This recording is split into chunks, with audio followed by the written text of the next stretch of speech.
안녕하세요. 알찬 방송 그리고 밝은 방송 여러분과 함께하는 최후의 오크의 경제 이야기입니다.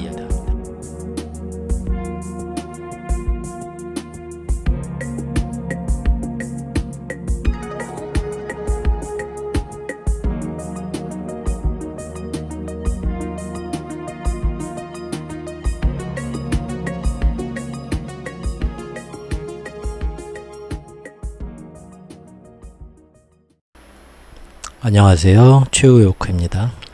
상반기 결산 시리즈 2편 계속 이어가겠습니다. 지난 시간에 잠깐 그 원달러 환율 얘기하면서 지금 위안화, 엔화 잠깐 어떻게 날뛰고 있는가 살펴봤는데 원화를 깜빡 빼먹었더라고요. 원화는 지금 여기 보면 그때 위안화가 7.25 위안 이제 넘을 때 당국이 개입할 수도 있다. 그 다음에 엔화는 이제 145엔 가까워지면서 부릉부릉 시동을 걸고 있지만 당국이 뭐라도 할 것처럼 실제로 두 나라가 다 동시에 이제 실질적인 금리 인하, 위안화 약세와 엔화 약세, 위안화가 약세를 선택한 이유는 경기 침체가 너무 경제가 안 살아나고 경기 침체가 올 것 같으니까 돈을 더 푸는 거죠. 그런 짓을 하면서 위안화를 잡겠다고 하는 게 좀 우습죠. 앞뒤가 안 맞죠. 정책적으로 실제 돈이 도는 게. 그러니까 거기서 지금 살짝 봤지만 오히려 지금 에이 뭐 지금 말도 안 되는 허세를 부리고 있어 하면서 빡 하루 만에 그냥 가볍게 뚫었는데 지금 오늘 그거 내리려고 열심히 노력 중입니다. 제가 지금 얼핏 지금 시장을 한번 봤더니 오늘 저번 주말에 나스닥이 애플이 이제 시총 3조 달러 넘으면서 굉장히 그 기술주 중심으로 크게 오르면서 좋게 끝났었죠. 그 영향을 이제 오늘 받아갖고 아시아 3국들이 그동안 이제 엄청 너무 좀 많이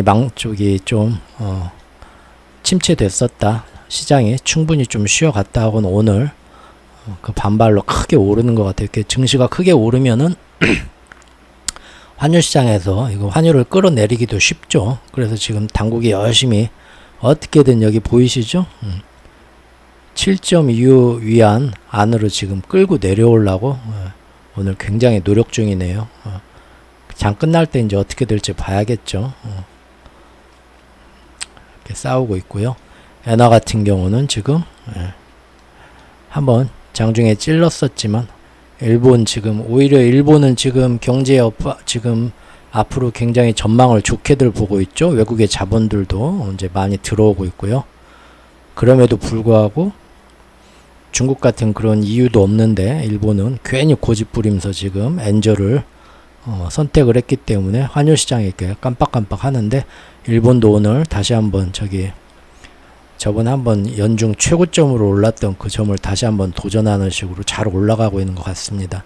전체적으로 지금 위안화, 엔화 시장 보면은 서로도 이렇게 눈치 보면서 완전히 물러나진 않고 이렇게 간 보면서 보합권에서 지금 서로 어떻게 할까 하고 좀 쉬어가는 분위기죠. 눈치 보면서 지금 원화를 보면은 참 재밌는 게 그때 이제 위안화가 7.25에서 당국이 개입한다. 엔화가 145원에서 구두 개입 2번이나 하면서 빨리 가라 워이 하면서 파리떼들 가라 할 때 그때 바로 그날 6월 29일 날 우리나라의 돈들이 원화도 지금 1300원 이제 갓 넘기 시작했는데 여기다도 좀 일단 좀 묻어놔 볼까? 여기도 좀 앞으로 괜찮을 것 같아 하고 여기도 좀 일부 돈이 들어왔죠. 그래서 그날 굉장히 웃긴 일이 하나 있었습니다. 그게 뭐냐면 하루 만에 이평선들 보이시죠? 50일, 100일, 200일 선입니다. 보통 이렇게 이동평균선이라는 것이 원래가 이 이동평균선 원리가 그 며칠간의 평균값이고 거기에 이제 거래량 같은 것도 많이 관련이 되고 하기 때문에 이 이동평균선에서는 항상 그 가격에서는 한 번씩 걸리게 돼 있죠. 쉬어가고 걸리게 돼 있는데 이 세 개의 이동평균선이 있는데 요거를 하루에 다 뚫어버립니다. 이거는 그러니까 기술적인 분석을 통해서 여기서 좀 먹을 게 있을까? 그게 아니라 무조건 환특이 세력들이 원화도 지금 묻어놓으면 돼. 뭐 가격 신경 안 쓰고 그냥 들어와서 자리 잡았다는 거예요. 그러니까 여기서 그냥 50일, 100일, 200일 이동평균선을 하루에 이 세 개를 그냥 우리 골무 아시려나요? 요새 분들 골무라고 아시려나? 이 큰 대바늘로 옛날에 이렇게 바느질 하려고 하면 두꺼운 옷감 막 2장, 3장 겹붙여갖고 이 뚫으려면 굉장히 힘들죠. 그 바늘이 뚫기가 어려워. 이 1003장 막 두꺼운 거 되면. 그래서 잘못하면 이 손가락에 바늘이 찔리니까 두꺼운 골무를 손가락 보호하려고 끼우고 이렇게 바느질 할 때 이런 거 뚫을 때 조심해서 뚫고 했는데, 뭐 골무 써보신 분, 지금 방송 들으시는 분 중에 어느 정도 좀 계시려나? 예. 아무튼 이렇게 세 개를 뚫었다는 겁니다. 그런데 이제 어제부터 이제 토요일, 금요일이죠. 금요일 날부터 해가지고 지금 금요일 날 이제 미국 증시 날라가면서 뭐 저기 굳이 핑계를 대자면 사실은 좀 쉬어가는 거예요. 쉬어가면서 이제 포트폴리오 배분하고 하면서 지금 우리가 급하게 또 당국에서 안 되지. 우리도 어떻게든 다시 이리 끌어내리고 싶은 겁니다. 1300원 밑으로. 그죠? 예. 그래서 금요일날 하루 여기 이평선 하나 먹고 오늘 지금 2개째 지금 내리고 있습니다. 왜냐하면 지금 오늘 우리나라 증시도 그 훈풍의 영향을 받아서 굉장히 뭐 코스닥이 뭐 2% 이상 지금 뜨는 것 같더라고요. 그리고 환특이 세력이 잠깐 이제 삼국에서 다 쉬어가면서 앞으로 포트폴리오를 어떤 식으로 조정할까 지금 얘네들도 간 보고 있겠죠.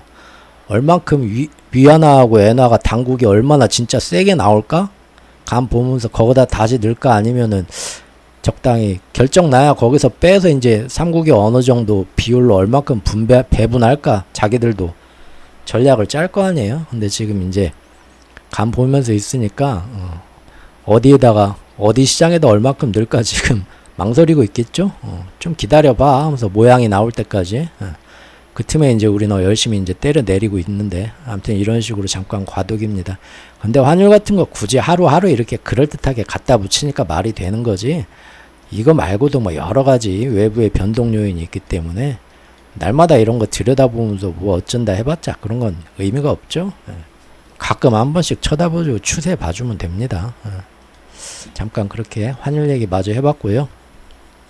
블로그 답변 요새 제가 요거 했어야 되는데 저번에 한번 저기 제 블로그 보니까 어떤 분이 그 길게 얘기를 했는데 토니 블링컨 장관이 얼마 전에 그 중국에 갔던 이유가 무엇이었을까 전에도 한번 물어봐 주셨었는데 제가 요새 블로그 잘 관리를 바빠서 못하고 있는데 방송에서 언급 안 해주셔갖고 좀 살짝 아쉬웠다고 하셨네요. 근데 제가 영상을 워낙 길게 찍다 보니까 얘기한 것 같거든요. 어디선가 지난 영상에서. 근데 아마 워낙 영상이 길다 보니까 말이 또 두서없이 나오다 보니까 잠깐 놓치시면 이렇게 그게 어디지 다시 찾아보기도 힘드실 거예요. 그래서 제가 그때 이제 댓글로 이렇게 간단하게 또 얘기를 해드렸는데 한 번 더 오늘 이 뒤에서 마침 또 그 얘기 할 게 있어가지고 한 번 더 좀 이따가 본문 중에 거기에 대해서 자세하게 한 번 더 말씀을 드리겠습니다.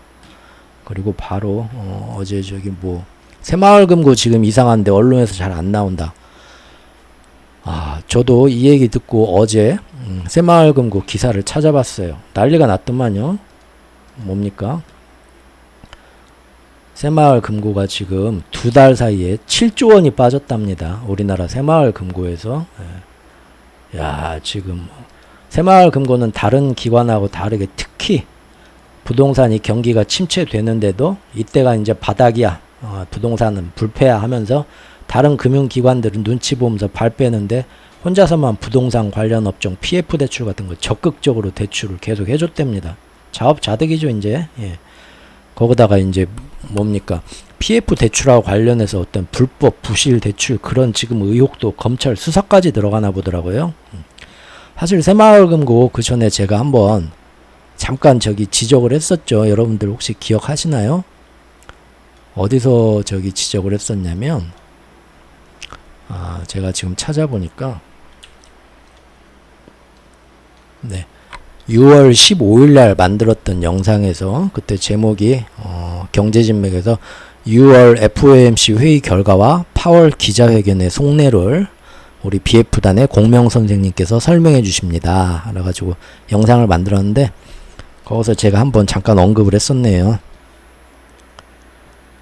그 당시에 제가 여기 보면은 지금 우리나라 이 금융권 연체율부터 해가지고 비상이 돼가지고 금감원에서 현장 조사 착수에 들어갔다. 이게 굉장히 이런 일이 없는데 이례적인 일이다. 금융당국이 연체율이 지금 이 금융권에서 심해지니까 이거를 지금 하반기에 큰일이 나지 않도록 지금 대비책을 마련하자고 점검을 했는데 그 점검이 굉장히 광범위했죠. 저축은행 8곳, 카드사 4곳, 캐피탈사 6곳, 그 다음에 우리가 잘 알고 있는 신협, 농협, 수협, 산림조합, 상호금융권, 단위조합까지 전부 점검 대상.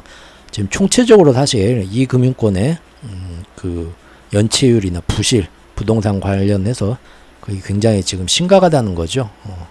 실제로 최근에 이 금융권의 연체율이 최근 수년 만에 가장 높은 수준까지 올랐는데 이때 제가 이 소개했던 기사였는데 6월 15일 날 이때도 부실화 우려 논란이 가장 큰 게 그 중에 새마을금고인데 새마을금고가 연체율이 다른 데보다 좀 높대더라 하는데 1분기 수치를 공개를 않고 있다 얘네들이. 제가 그때 지적을 했습니다. 예. 이거 지금 문제가 좀 왜 이럴까. 카드 연체율도 그 당시 뭐 우리나라 신한카드, KB 국민카드, 삼성카드 다 이런 것들 연체율이 지금 이것도 몇 년 만에 가장 높아지는 상태다. 조금 그 얘기를 했는데요. 지금 요 댓글에서 새마을금고 얘기를 또 해주셨길래 저도 어제 찾아봤던 문제가 2달 사이에 7조 원이 빠졌고, 예. 지금 이런데도 같은 기간에 다른 상호금융의 전체 연체율의 2배를 넘게 지금 새마을금고가 연체가 돼가지고 PF 대출의 수수료 비리 의혹까지 지금 수사받고 있고요. 야, 이거 참 좀 문제가 크네요. 근데 이제 새마을금고 문제가 어떻게 번질지 모르겠는데 새마을금고도 그렇게 사실 주변에 이용하는 분 많잖아요. 괜찮은 데인데 어떤 자세히 덕분에 또 알려주셔가지고 그 이후로 저는 이제 까먹고 있었는데 한 번 더 저도 덕분에 한번 지켜보게 되었습니다.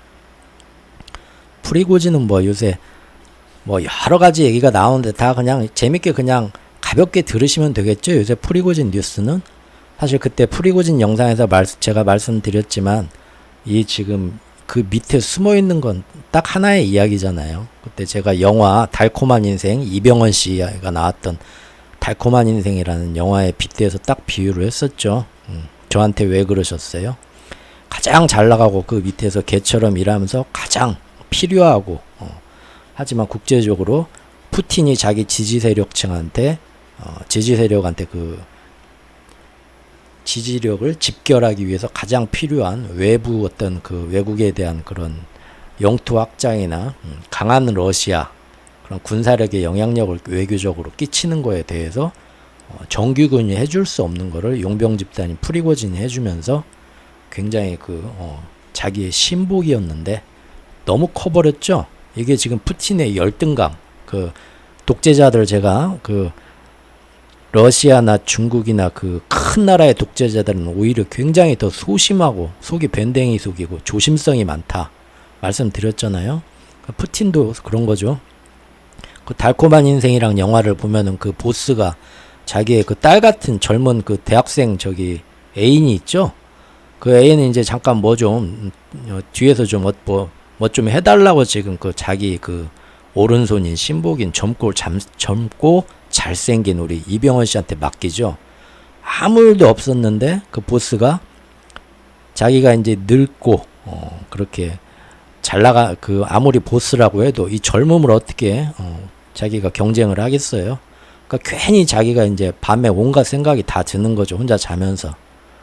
둘이 한창 나이에 선남선녀가 그래가지고 자기 열등감 때문에 결국은 뭡니까? 자기 신복을 프리고진을 이병헌을 제거하기로 마음 먹으면서 이병헌은 거기서 우리 보스가 절대 이럴 리가 없어. 난 잘못한 것도 없는데 하면서 당할 만큼 당하다가 나중에 이제 직접 살아나가지고 찾아가서 보스한테 나한테 왜 그러셨어요? 따지죠. 영화에서는. 근데 프리고진은 원래 사업하던 양반이고 핫도그 장사 해가지고 거기까지 올라간 입지적인 인물이기 때문에 이 흐름에 대해서 굉장히 예민한 그 육감이 있죠.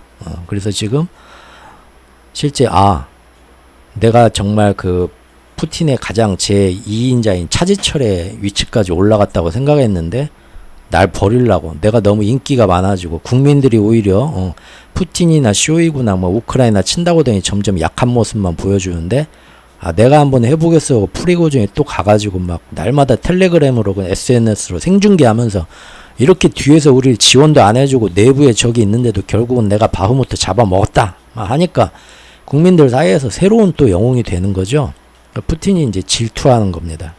그래서 그 영화처럼 얘를 없애야겠다 했는데 프리고진이 가서 한번 딱 상황 보고 나 버림받았구나, 이대로 있으면 가겠구나 하니까 먼저 치고 나온 거죠. 사실 그게 답니다. 그리고 이제 어쨌든 그런 식으로 푸틴하고 척지면 다시 그 이제 상처를, 멀어진 사이를 봉합하는 건 거의 불가능에 가깝죠. 그리고 프리고진도 암살 당하는 건 뭐 수순이겠죠. 제거 당하는 건. 그런데도 먼저 치고 나온 건 어차피 기다려봤자 하나하나 나의 모든 사업, 자산, 군대, 양팔 날개 하나하나 다 꺾은 다음에 마지막에 나를 이 전쟁 실패의 희생양 같은 걸로 아주 해가지고 나를 작은 숙청을 할 테니까 그 전에 먼저 치고 나오겠다. 목숨의 위협은 받겠지만 그 안에서 얼마든지 또 다른 세력, 서방 세력이나 혹은 운이 좋아서 그 안에 러시아가 갑자기 전쟁에서 밀려서 위험해질 때, 다음 정권을 누가 가져가냐 할 때 각국 그 이권이 걸린 여러 나라들이 자기 나라 정부하고 친밀한 세력으로 새 정부를 세우고 싶을 때 자기도 거기에 다시 들어갈 수 있는 어떤 그런 것도 받겠죠. 길게 봤을 때는. 그때까지 살아남는 게 이제 일단은 첫 번째 목표겠지만, 사실 그 안에 다른 세력들이 자기를 이용해서 푸틴을 흔들기 위해서 물밑에서 접근해오는 세력도 은근히 기대를 하면서 모든 걸 받겠죠. 요새 나오는 뉴스들은 사실은 뭐 그냥 깊이 볼 필요는 없다고 생각합니다. 프리고진에 대해서는. 왜냐하면 프리고진 당사자가 지금 숨어가지고 나오지 않고 말을 안 하잖아요. 그러면은 이제 전부 뭡니까? 푸틴은 국민들한테 약해진 욕을 돌려야 되니까, 야, 내가 진짜 그놈 아무것도 아니고 맘만 먹으면 모가지 딸 수 있었는데 옆에서 누가 말렸다? 벨라루스 대통령도 말리고 주변에 걔가 프리고진이 지금까지 러시아에 해준 게 얼만데 그래도 좀 애정을 봐줍시다 해서 하도 뜯어말려서 내가 원래 절대 그런 거 용납도 못하는 최고 철권, 패권을 가진 말이야 제왕 푸틴인데 죽이려다 내가 정말 그 정을 이만큼 자비심을 가지고 내가 기껏 살려주기로 했다 하면서 사람들한테 가가지고 자꾸 그러고, 그리고 이제 뭡니까? 용병들 그 와그너 그룹하고도 쓸데없이 걔네들 다 숙청하겠다고 하면 문제는 이제 군부가 굉장히 흔들리죠. 은근히 프리고진 제가 얘기했잖아요. 단톡방에서 날마다 그 조기축구 동호회가 한두 명이 아니라고. 그 이제 얘네들 당장 반란에 가담한 애들은 다 탱크 몰고 다 그냥 모가지 자르겠다 하면은 군부가 굉장히 더 자극일되고 자기를 또 반감하는 세력이 많아지겠죠.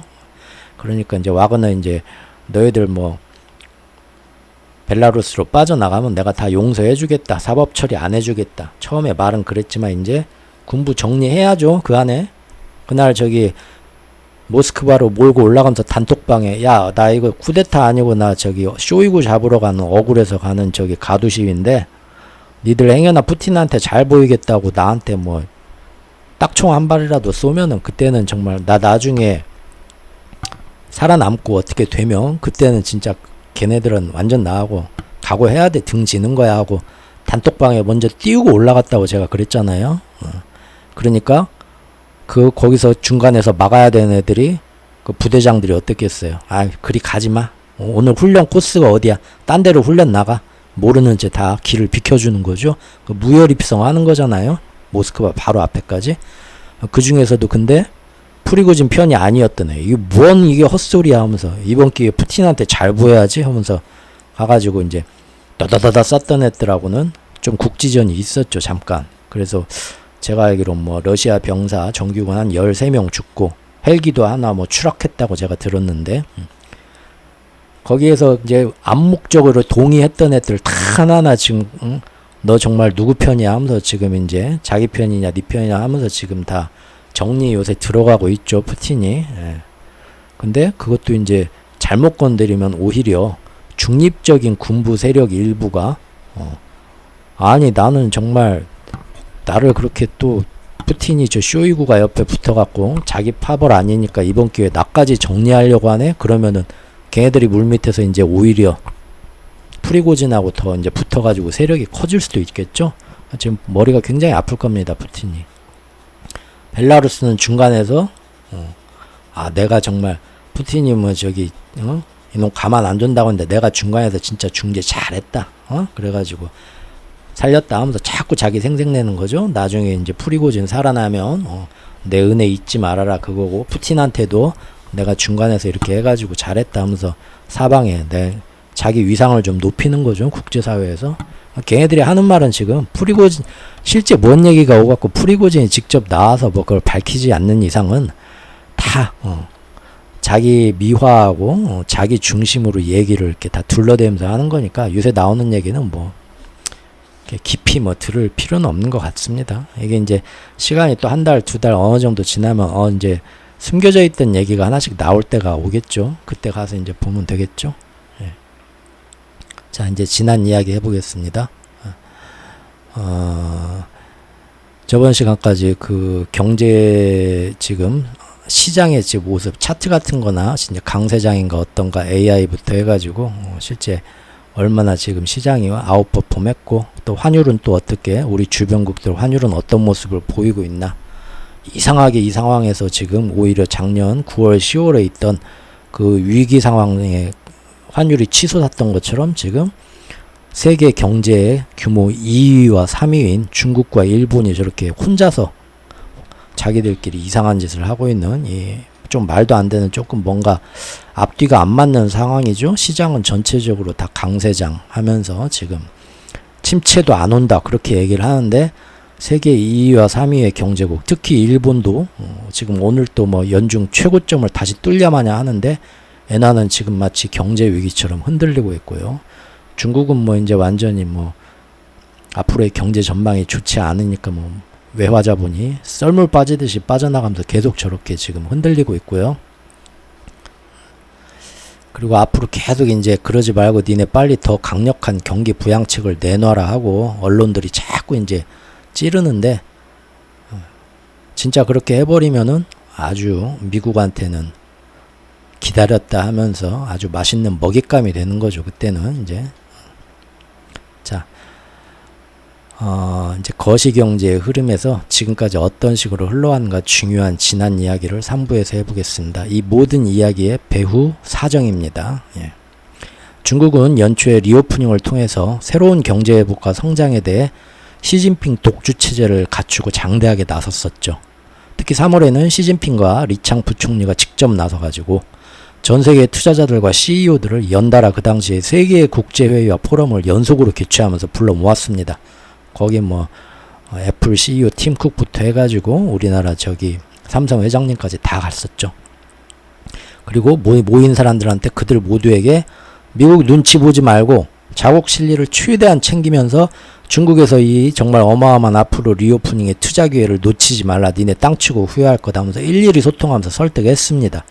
실제 팀 쿡도 가가지고 이제 자기 뭐 상하이나 그런 데 있는 애플 매장에 직접 들려가지고 막 그리고 시진핑한테 뭐 리창한테 가가지고 중국 정말 대단하고 앞으로 엄청나게 잘 나갈 거라 우리도 믿습니다. 잘해봅시다. 말만 그래놓고 이제 그 뒤에는 전혀 다른 짓을 보여줬죠.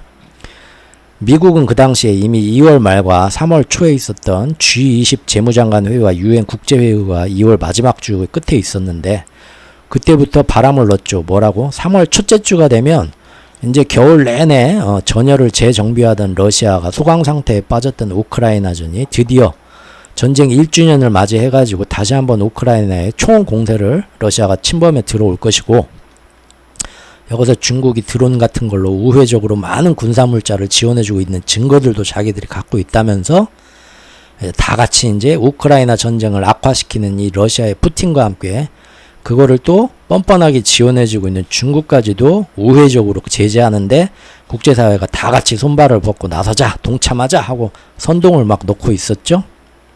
하지만 중국은 푸틴의 대공세를 가서 하지 마라, 이거 서방놈들 덧치다 말렸고요.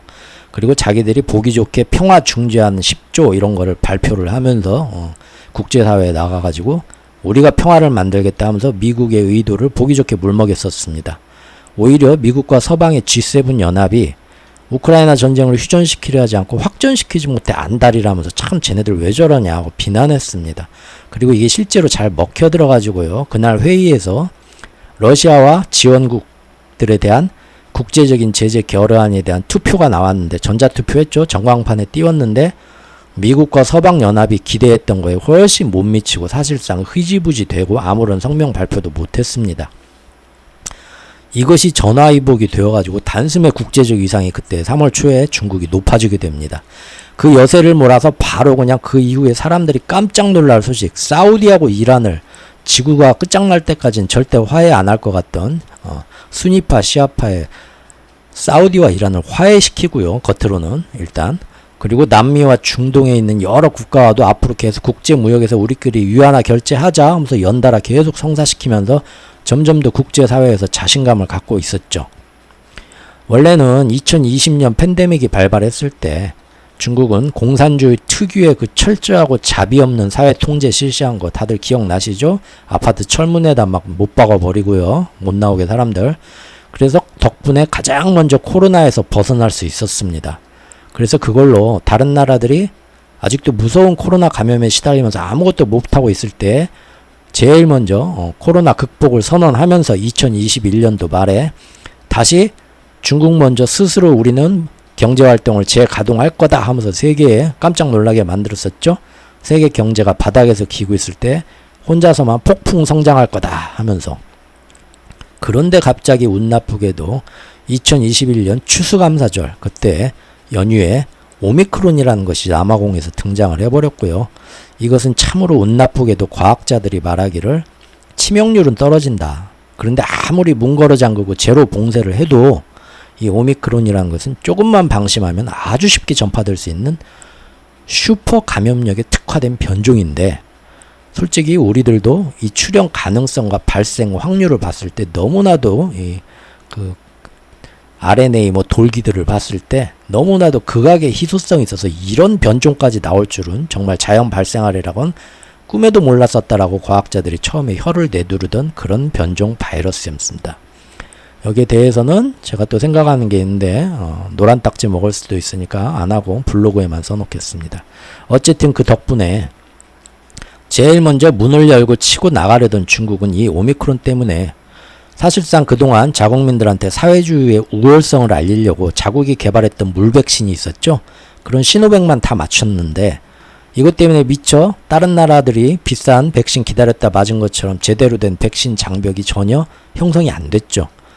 그래서 이제 오미크론 그런 백신 장벽도 다 뛰어넘을 정도로 감염력이 뛰어난 오미크론이 퍼진다 하니까 다시 중국 혼자서만 언제는 제일 먼저 문 연다 했다가 2022년 초에 작년 초에 다시 한번 안 되겠다. 우리 중국 전보다 훨씬 더 매섭게 제로 봉쇄 작전에 들어갔고요. 그때쯤에서는 기억들 나시죠? 작년 3월 4월 우리나라도 해서 다른 선진국들은 열심히 선진국들끼리 돈 있는 나라들끼리 우선해서 자기들끼리 백신 나중에 유통기한 끝나갖고 버릴 때까지 그냥 다 돈 주고 사와서 우리끼리 다 돌려 맞았죠. 그 사이에 이제 저기 신흥국들 돈 없는 순서가 없고 냉장 유통하는 백신 저기 유통할 그런 인프라도 없는 나라들은 어마어마하게 사람들 다 죽어 나가고 길거리에서 화장하고 지옥의 1, 2년을 보냈습니다. 우리는 한국 살아서 잘 모르지만 그리고 남는 거 끝까지 그냥 선진국에서 우리끼리 맞고 우리끼리 경제 살리겠다고 갖고 있다가 나중에 이제 더 이상 맞아라 해도 국민들이 안 맞고 백신은 남아들고 하니까 유통기한 이제 일주일밖에 안 남은 임박상품 떠리로 니네 이거 가질래? 하고 아프리카나 그런 난자에 던져줬는데 냉장 보관할 데도 없어서 거기도 다 못 맞추고 쓰레기만 갖다 준 거죠. 이 정말 국가의 이기주의. 아무튼 그래서 이때쯤에는 작년 이제 초반에는 이제 이미 오미크론을 사람들이 막상 보니까 별거 아니네. 치사율도 낮고 해서 별로 무서워하지 않게 됐어요. 그리고 어차피 이제 자유민주주의 국가들은 개인 인권을 존중하는 그런 미적지근한 거리두기와 자율적 방역을 하던 나라들이잖아요. 중국처럼 아파트 단지 뭐 공안들이 가가지고 다 뜯어 말리고 안에다 비닐봉지로 이제 밥이나 햇반이나 몇 개 넣어주면서 나오지 마 막을 수도 없잖아요. 그러니까 어차피 뭐 대충 거리두기 해봤자 이 오미크론은 이 막강한 전염력을 막아낼 수도 없습니다. 그래서 그때 반강제적으로 자포자기식으로 우리도 거리두기 그만하자. 의미가 없다. 계속 감염자 나오고 해서 결국은 그때 오미크론 때문에 풀었죠. 결국 그렇게 슬슬 팬데믹에서 어물쩍 좀 이상하게 애매하게 벗어나면서 엔데믹으로 들어간 겁니다. 그러면서 경제 예방도 작년 초부터 슬슬 한 거죠. 결국에 2022년 초에 작년 초에 오미크론이 처음 중국에서 발견되기 시작하던 3월쯤에는요. 중국에서도 또 다른 전문가들도 이대로 중국이 한두 달만 빡세게 봉쇄하면 오미크론 자연스럽게 소멸될 거다. 중국 정부도 자신했었고요. 증권가의 사람들도 그러니까 이제 몇 달만 있으면 두세 달만 있으면 중국이 이제 정말로 어마어마하게 성장할 테니까 마침내 오미크론 극복할 거니까 지금이 최저 바닥이고 저가하면서 할 때다. 지금 안 하면 너 몇 달 뒤에 여름에 벼락거지 돼서 옆집 이제 중국 주식 사서 돈 많이 버내 보고 너 이제 화병 걸려갖고 밤에 쓰러진다, 혈압 잡는다 하고 겁들을 줬던 게 작년 3월하고 5월 사이의 일이었습니다. 그러나 이런 애초에 자신과 달리 중국이 지긋지긋한 제로 봉쇄는 결국은 작년 말까지 거의 3개 분기를 넘어서 연장돼서 이어졌고요. 마침내 중국 안에서도 더 이상 못 참겠다고 해서 젊은 학생들부터 해서 거리로 백지를 들고 뛰쳐나오는 백지 시위가 나왔죠.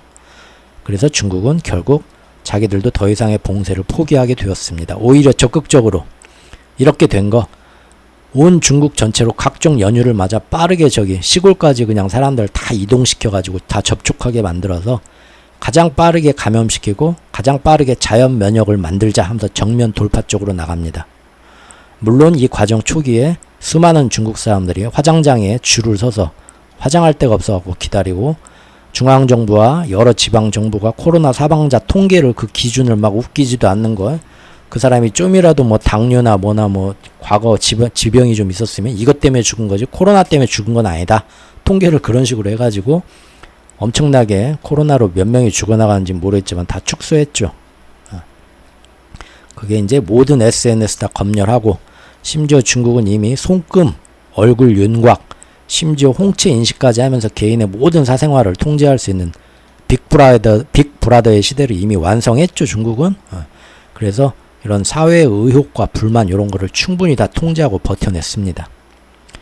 그리고 이제 금년 2023년 상반기가 되었죠. 이때는 이제부터는 어떤 모습이 나오냐면 정말로 금년 들어서는 한두 달 지나니까 어느덧 정말로 오미크론의 희생자는 더 이상 나오지 않게 되었고요. 마침내 중국은 그토록 지긋지긋했던 코로나의 영향에서 벗어나게 됩니다. 그래서 모두가 연초에 이제 중국이 진짜로 1년 늦어졌지만 제대로 된 리오프닝 경제 효과가 올 거다 하면서 기대감 만땅이었죠. 그러면서 전 세계의 유명한 투자은행들이 전부 다 중국에 대한 경제 성장률 얼마? 4%, 5%, 5.5%, 야, 나 6%! 뭐 경매하듯이 계속 날마다 예상치 앞다퉈 높이면서 이제 세상의 모든 인플레나 경기 침체가 와도 중국이 그 앞에서 지금 세상을 끌고 멱살 잡고 캐리해 나갈 거다. IMF도 국제사회에서 막 보면서 중국 굉장히 기대가 높습니다. 전부 막 띄워주고 그러면서 요새 미국은 좀 힘들어. 달러 패권도 자꾸 약해지는데 그러면서 점점 더 이제 중국을 띄워줬단 말이에요. 전문가들 많이 나와서 이때부터 달러 패권 끝나가고 중국이 이제 앞으로 최고가 될 거다 두고 봐라 막 하셨죠. 그러면서 다시 한번 또 중국에 들어가자 했었죠. 그래서 비록 중국이 그간 십몇 년 동안 지난 십몇 년 동안 급진적인 경제 성장을 위해서 사실 따져보면 2008년도에서 미국에서 모기지로운 금융사태가 나온 이후에 자기들은 그 영향을 안 받으려고 중국은 전략적으로 시진핑이 앞에 나서서 부동산 사업, 인프라 그와 연계된 그런 것들을 무리하게 하면서 중국을 성장시키다 보니까 그와 연계된 지방정부의 부채 문제 이런 것들이 LGFV죠. 여러가지 요소로 인해서 결국은 이것이 이번에 헝다부터 해서 몇 년 전부터 하나 둘 참을 수 없을 지경이 돼서 터져나가고 있었지만, 그런 거 이제 사람들 신경 안 쓰고 이제 금년 초부터는 다시 한번 세계의 공장인 중국이 완벽히 부활했다면서 작년 내내 제로 봉쇄로 상대적으로 침체였던 중국의 경제 지표들도 이제부터는 작년 제로 코로나라서 형편없는 지표가 나왔지만 금년에는 개방하면서 그 기저효과로 오히려 굉장히 더 무섭게 성장할 거다. 막 7%, 8%, 막 9% 나올 수도 있어. 다들 뭐 준비해. 안전벨트 꽉 붙들어 매. 막 그랬었죠. 큰 자신감을 가지고 있었고요. 중국도. 그런데 돌연 2월 중에 정찰풍선 사건이 터지죠. 기억들 하시죠? 예. 제가 그 당시 만들었던 영상입니다. 언제적 영상이냐면 날짜는 안 나오네. 아무튼 이 정찰풍선 얘기를 제가 여기서 하면서 뮤직비디오도 하나, 옛날 오래된 올드팝 독일이 또 히트곡 전 세계에서, 지금은 케이팝이지만 옛날에 독일도 잘 나갔습니다. 예. 유명한 밴드들 많죠. 예. 근데 이제 내 나이 99개의 풍선이라는 거예요. 사실은 딱 그런 정찰풍선이, 저것이 이제 사실은 별거 아닌 동호회에서 날린 정찰풍선이었는데, 상대국 적성국에서 우리를 정찰하고 우리를 폭격하려고 보는 풍선이다 해가지고, 그것이 이제 막 와전되면서 양국이 첨예하게 갈등으로 치닫다가 세계대전이 일어나고, 아주 그 전쟁으로 온 지구가 폐허가 되고, 나중에 이제 다음 세대 아이들이 그 안에서 희망을 보는 그런 뜬금없는 내용의, 실제 예전에 있었던 그런 정찰풍선의 그 사건을 오해했던 미국에서 몇십 년 전에 있던 사건에서 영감을 받아서 가사를 쓰고 곡으로 나와서 그 당시 전 세계에 히트쳤던 곡인데요. 그 당시 블랙핑크 노래처럼 히트를 쳤었는데, 이번 2월 정찰풍선 사건이 아주 빼다 박았다고 제가 그때 얘기를 했었죠. 실제 그 당시에 여기 유튜브 타고 이 팝송 여기 들어가 보면 그 밑에 이제 영어나 다른 나라 외국어로 이렇게 댓글들이 달리는데, 저하고 비슷한 나이 세대 사람들이겠죠. 바이든 요새 뭐 중국 정찰풍선 나오는 거 보면, 중국의 정찰풍선은 맞지만 이거를 꼬투리로 해갖고 지금 몰고 가는 게 눈에 뻔히 보인다. 바로 이 뮤직비디오의 노랫말 가사하고 너무 똑같다. 뻔히 보인다. 그냥 국제정세를 지적하는 글이 저 말고도 거기 꽤 있더라고요. 예. 즉 중국을 모든 국가의 공곡의 적으로 만들고 싶은 거죠. 중국 리오프닝에서 잘 나가는 꼴 보기 싫은 거죠. 그래서 험악한 국제 공조를 이어가서 거기서 여기에 이제 올해 들어서 더욱더 푸틴을 강하게 제재하기로 이미 작년부터 얘기가 되어 있었는데, 중국 역시도 이 정찰풍선을 꼬투리로 해가지고 전 세계에 봐라, 지금 전 세계의 빌런은 지금 푸틴만 볼 게 아니야. 얘네들 지금, 야 니네 나라 하늘도 봐봐, 뭐 고개 들어서 올려다 봐봐, 뭐 있지 거기, 전 세계 다 있어 하면서 지금 우크라 전쟁에서 또 러시아에 대해서 중국이 그간 우회적으로 많은 군사물자를 지원한 정황상의 증거가 있다, 막 그런 말도 퍼뜨리면서 이때부터 분위기 몰고 가는 거죠. 중국이 잘 되는 꼴 경제적으로 못 보겠다는 겁니다. 경제 제재 하고 싶다는 거죠. 그래서 이제 막 리오프닝을 통해서 경제 회복에 나서려는 중국, 그리고 달러 패권에 대항해서 새로운 지역 공동화폐로 8월 중에 2달 뒤네요. 7월이니까 이제 한 달 남았네요. 브릭스 체제 안에서 위안화를 화려하게 이제 공용화폐로 대비시키겠다. 중국의 어떤 의도인데, 그렇게 하면은 기존의 이제 기축통화인 달러 패권에 흠집을 내려는 건데, 이것을 작년에는 러시아를 죽였듯이 올해는 중국, 러시아, 북한, 이란, 시리아까지 싸잡아가지고 이렇게 가겠다라는 국제 정세와 세계 경제에 이런 영향을 끼치겠다는 의도가 다분히 보였던 거라서 그 당시 영상을 만들었었죠. 결국 세상은 이미 작년부터 진행된 미국 선도의 금리 인상과 전쟁 때문에 더욱 지금 길어지고 있는 인플레이션 때문에 곳곳에서 원성이 자자해졌고요. 지금 특히 전통적으로 미국과 중국 사이에서 중립적인 위치를 지키고 있던 제3세계들이 이번에는 이런 미국과 서방연합의 선동질에 사실 근데 쉽게 동조하지 않더라 이겁니다. 그러던 차에 3월 초에 중국이 우크라이나의 평화 중재자로 우리가 나서겠다 하니까 상황이 급변하면서 중국에 대한 국제적 공조는 바로 물 건너가게 됐죠. 여기서 그럼 미국이 실패하나? 정찰 풍선까지 해가지고 잘 끌고 왔는데? 라는 생각이 들었겠지만, 그 당시 이제 제가 다시 계속 국제정세 영상을 만들었었죠. 러시아는 라스푸차, 거기 진흙탕이죠. 전선을 움직일 수 없는 아주 고질적인 그 우크라이나 평원의 진흙탕 때문에 라스푸차 외에도 이런저런 핑계로 대공세를 이제 시진핑이 말리기도 했고, 대공세를 미루면서 그러지 않아도 돈도 없고 힘들어 죽겠는데 좀 더 전열을 가다듬을 시간을 벌자 한 거죠. 2달 동안. 중국도 2달이 아니라 석 달이죠. 예.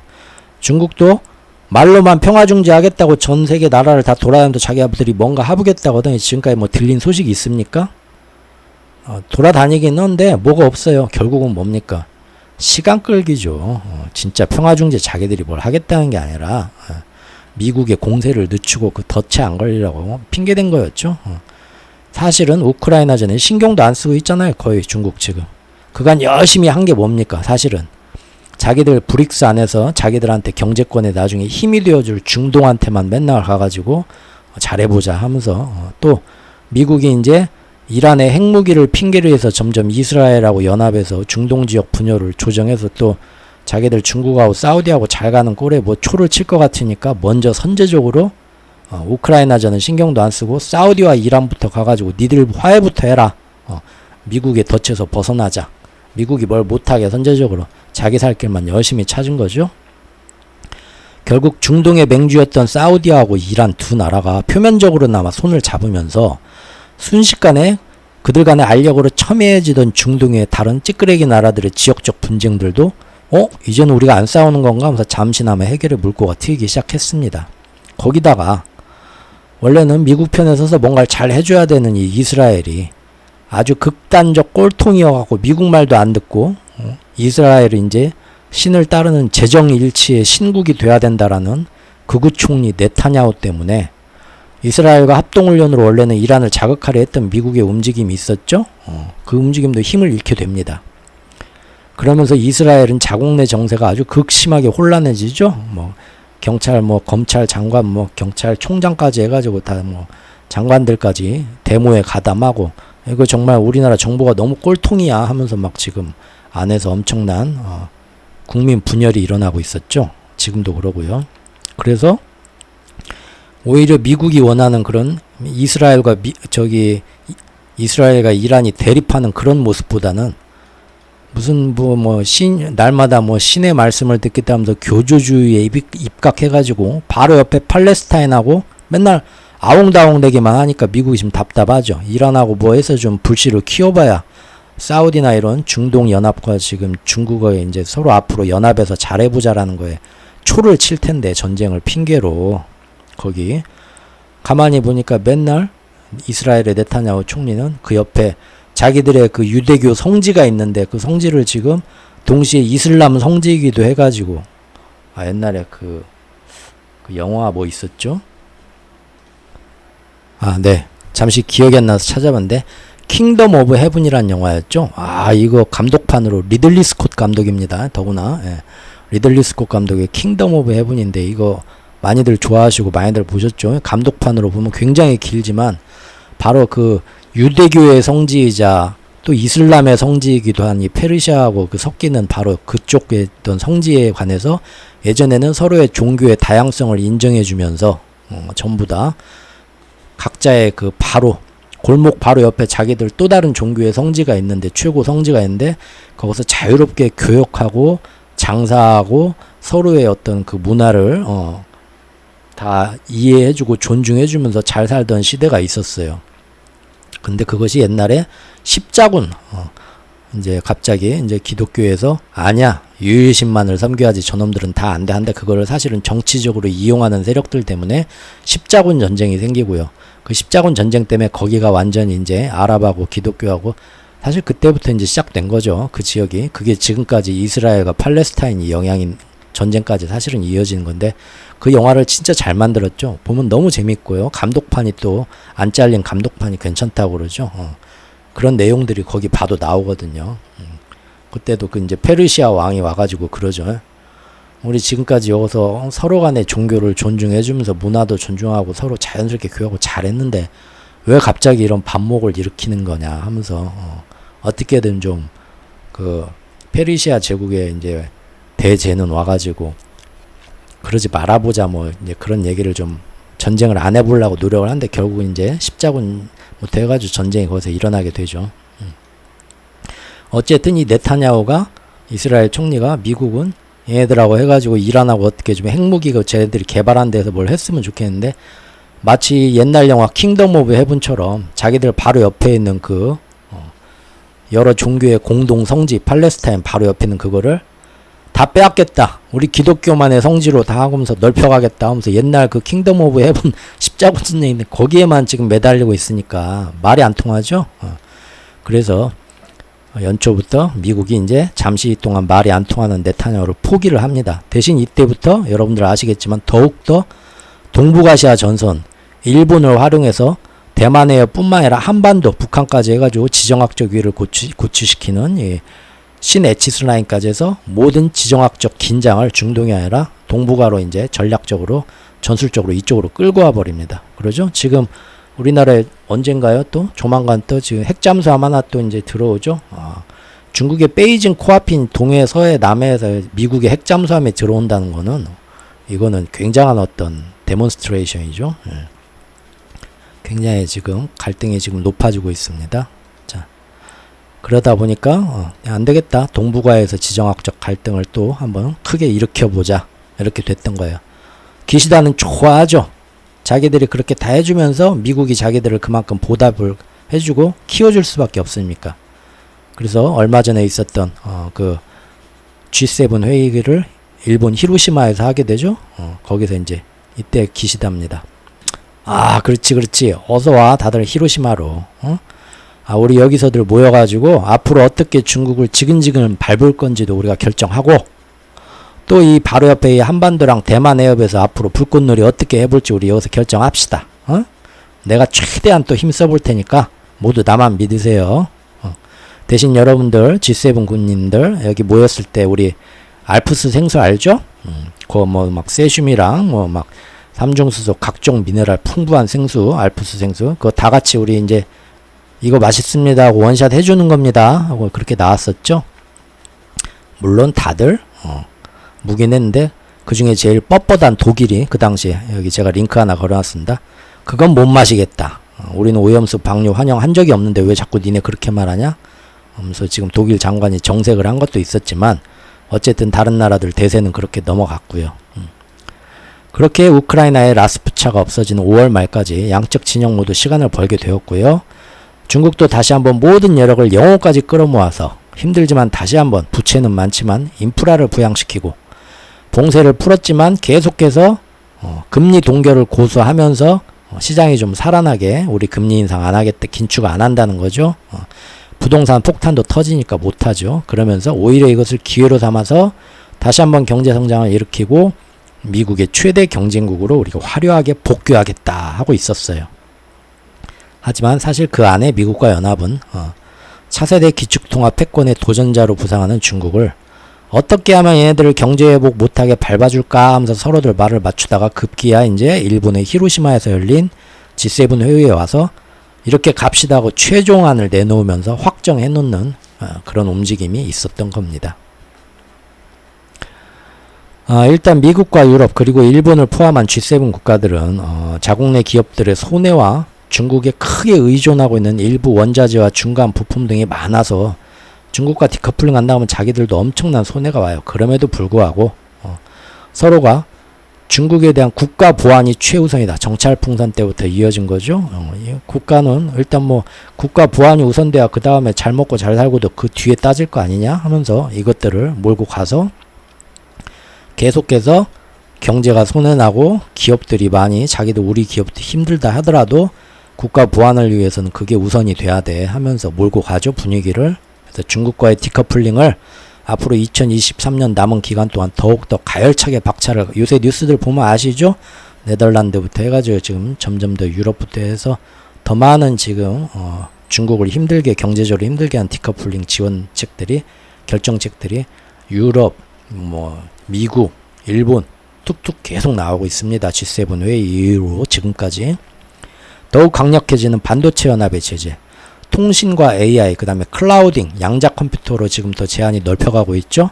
그러면서 앞으로 중국이 8월 달에 이제 브릭스에서 위안화 대비시키면서 자기들이 이제 크게 갖고 있는 원자재 공급망, 특히 히토류 같은 거, 그런 거 치고 나올 가능성이 높으니까 미리부터 지금 유럽, 미국, 일본 해가지고 중국산 원자재나 히토류에 대해서도 쟤네들이 중국이 치고 나올 때 히토류 잡고 흔들고 나올 때 우리가 어떻게 대처할 건가 하고 공조체제까지 지금 요새 뉴스들 보면 하나하나 지금 말이 나오고 있습니다.